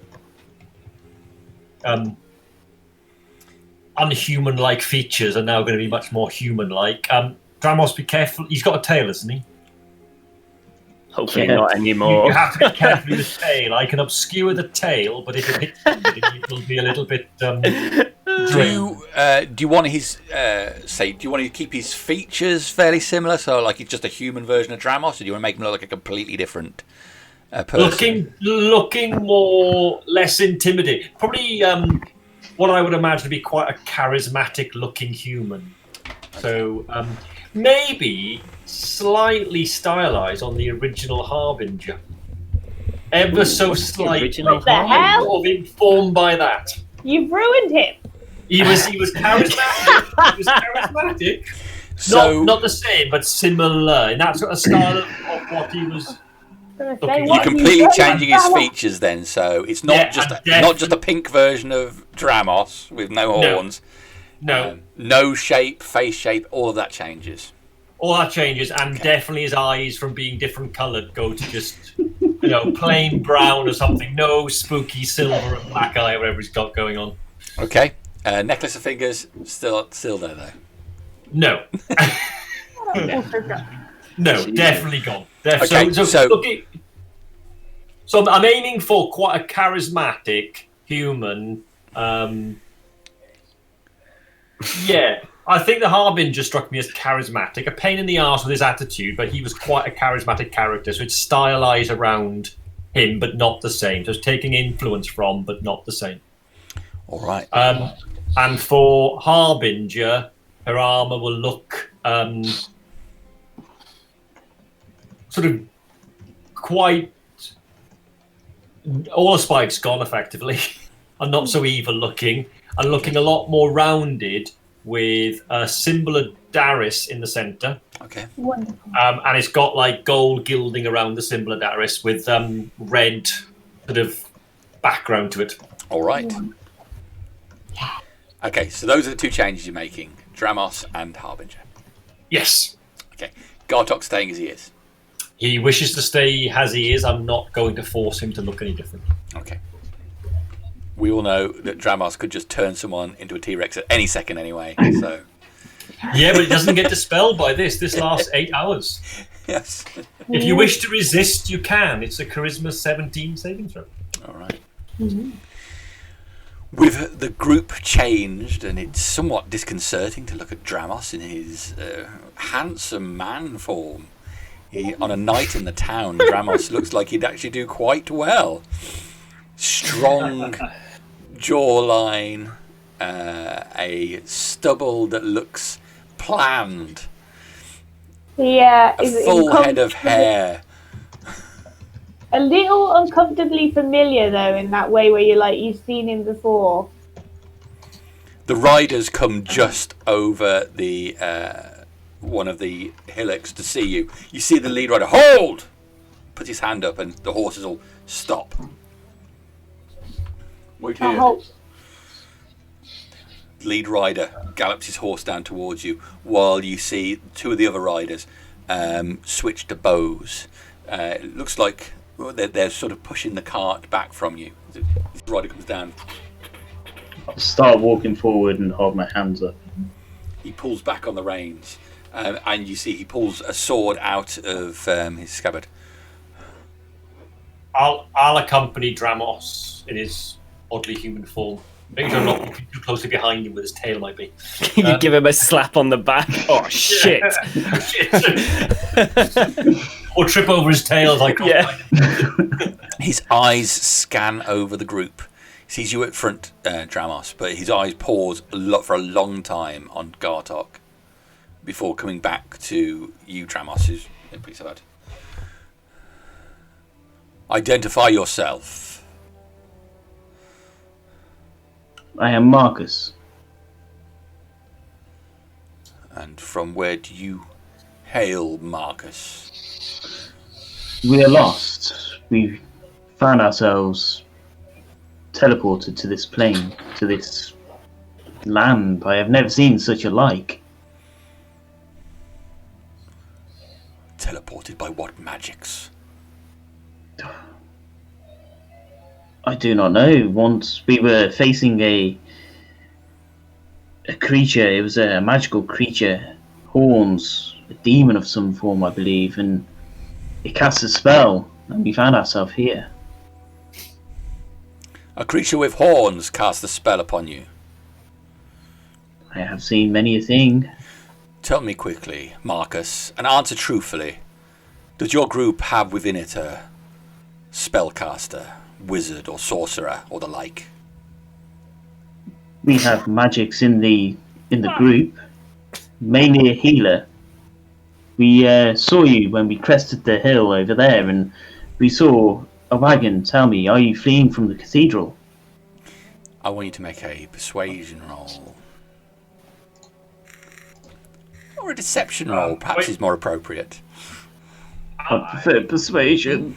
I'll give him a 17. Okay, so are you taking persuasion or deception? I think it's deception, considering what you're saying. You are outright lying to the guy. It'll be a 21 then. That's my last one, guys. Thank you.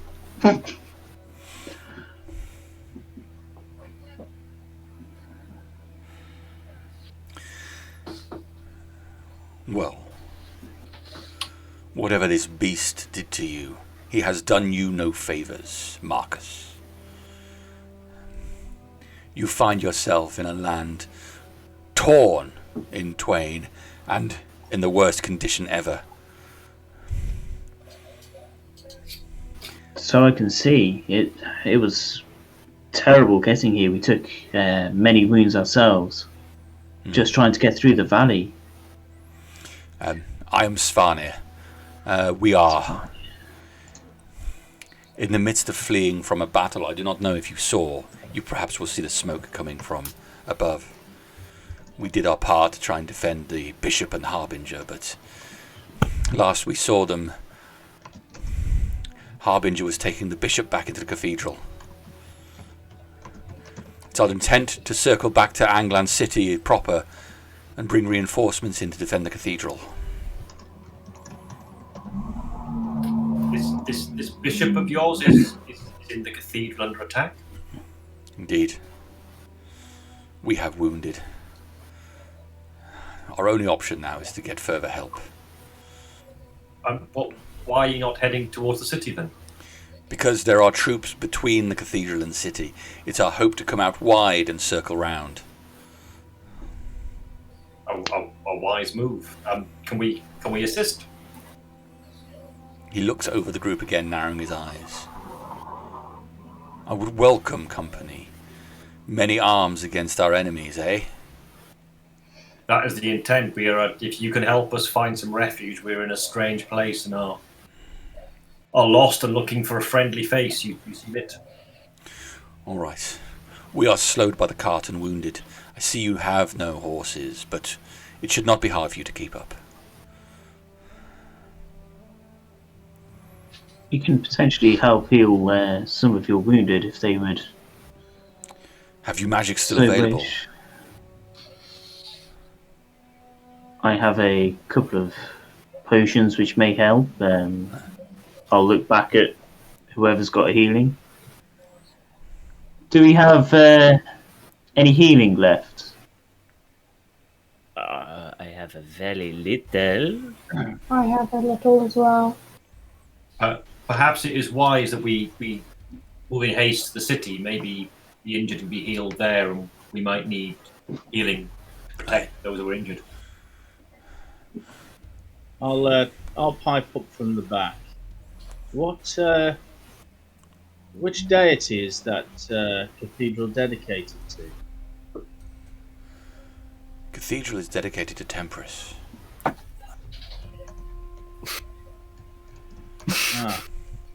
We of course allow worship of the Six, but under Temperance, of course.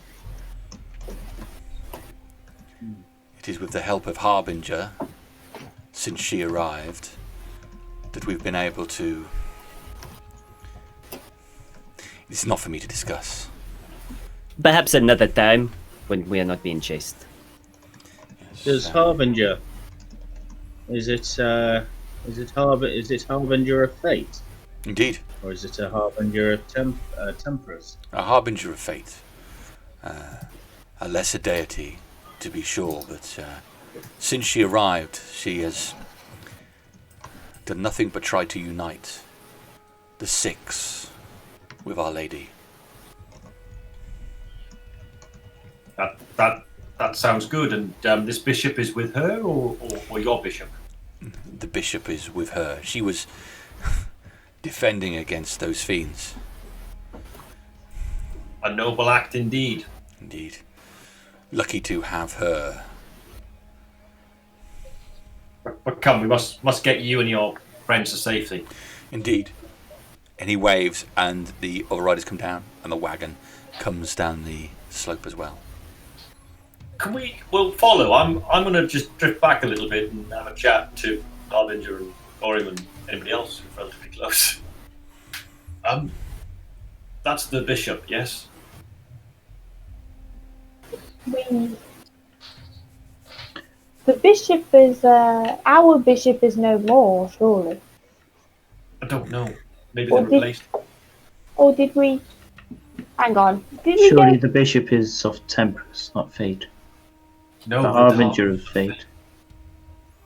The Harbinger of Fate. It could be the Bishop of Fate. We'll have to ask. I shall. Well, he said it was with Harbinger that the bishop came. It's not their bishop. It's the Harbinger's brought. And if the Harbinger's with Fate, then surely it's some, I don't know, Orfel or some such. One of the other riders moves his horse to come alongside your group. This man is not like the first. The first was stubbled but cleanly presented. This other one has got more shaggy-looking hair and a thick beard.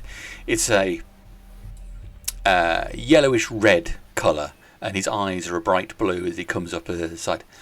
I just wanted to say it's good to see followers of the Warlord. Praise Darius. Praise Darius. Praise Darius indeed. Tell me, the bishop which has been left, which Which deity is he for? The lady, of course. So, I'm sure he has a leaning towards the warlord.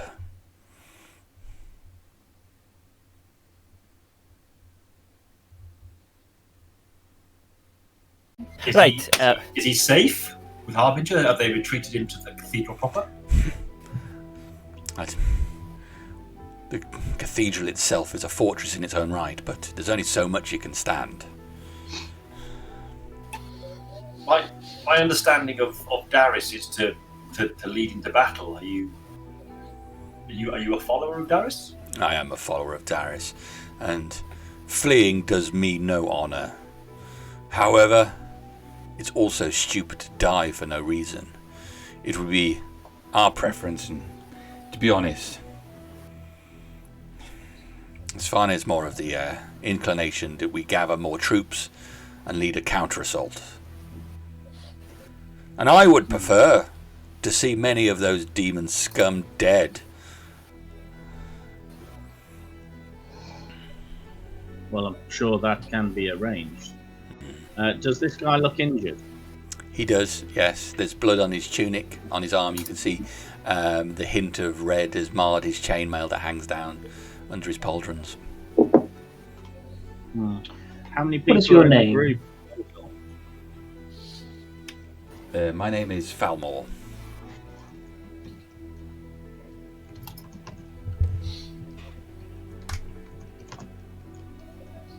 Sorry, you asked the question there, Dave. Yeah, sorry, how many people are in the other group in total?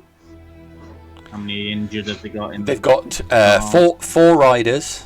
One of those is leading the cart, and it looks like there are 4 wounded in the cart.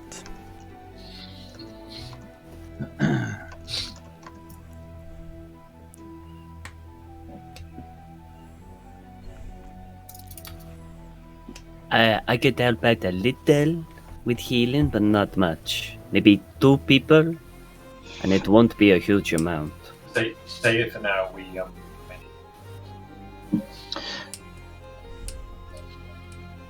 Tell me, what are the... Carry on, Dave, sorry.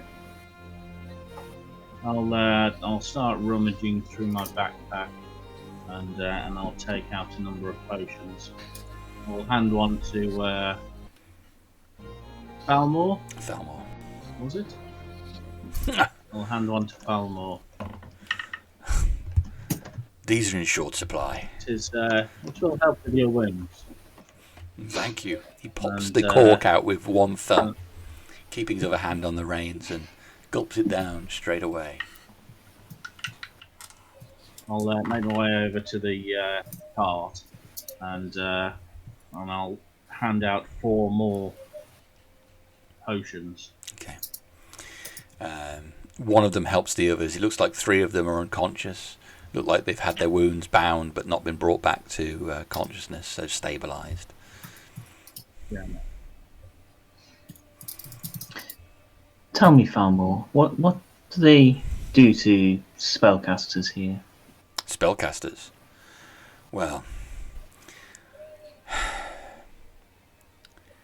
it depends upon the nature of it. I mean, there are some that have been allowed, but we have a tower where spellcasters have to be questioned into their nature, what their intent is, and if it's determined that they are of meddlesome sort or dabbling with Janai stones, pyre.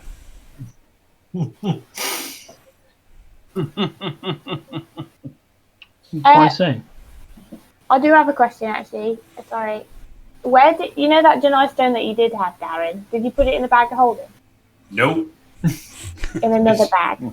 it's in a pouch on my belt. Okay. You don't know it's in the bag of holding tonight, Stonewise. Why do you look on spellcasters so suspiciously? Unfavourably. Of course. It's like trying to ask, why is the sky grey?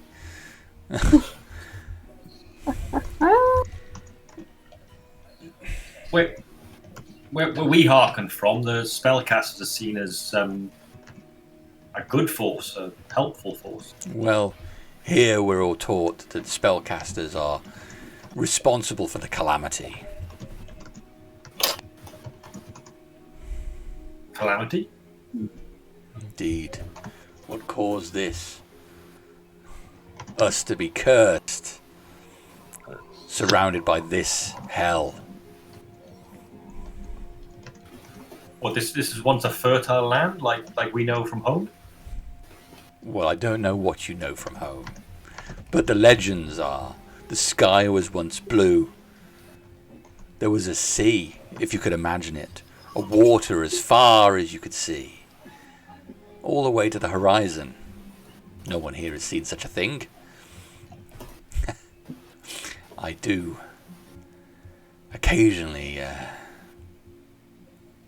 well, it's stupid. You may as well wish for a unicorn.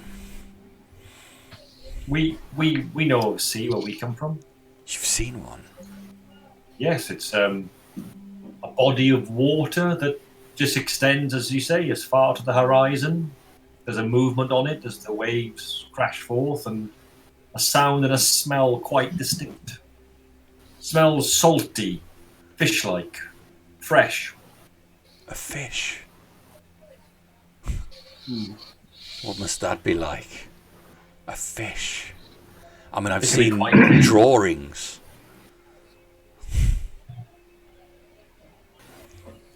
I'm so thinking I could show We- them. I have some dried rations on me. Any of them a fish ration? No, it's all No. It's all dried. Or dried meat, pork or beef? Yes. You know what? Actually, no, I'm not going to do that. Tell me, Falmore, Yeah. who is the king at the moment? Well, if you're lucky, you might see yourself. He's quite hands-on. A little aggressive, though, since well, lost his son, and it's led him to be somewhat. The king is a good man. He's a good man. The group has by this point circled round, and you can see you going around several of the hills across the plain. You manage to shield yourself from the cathedral.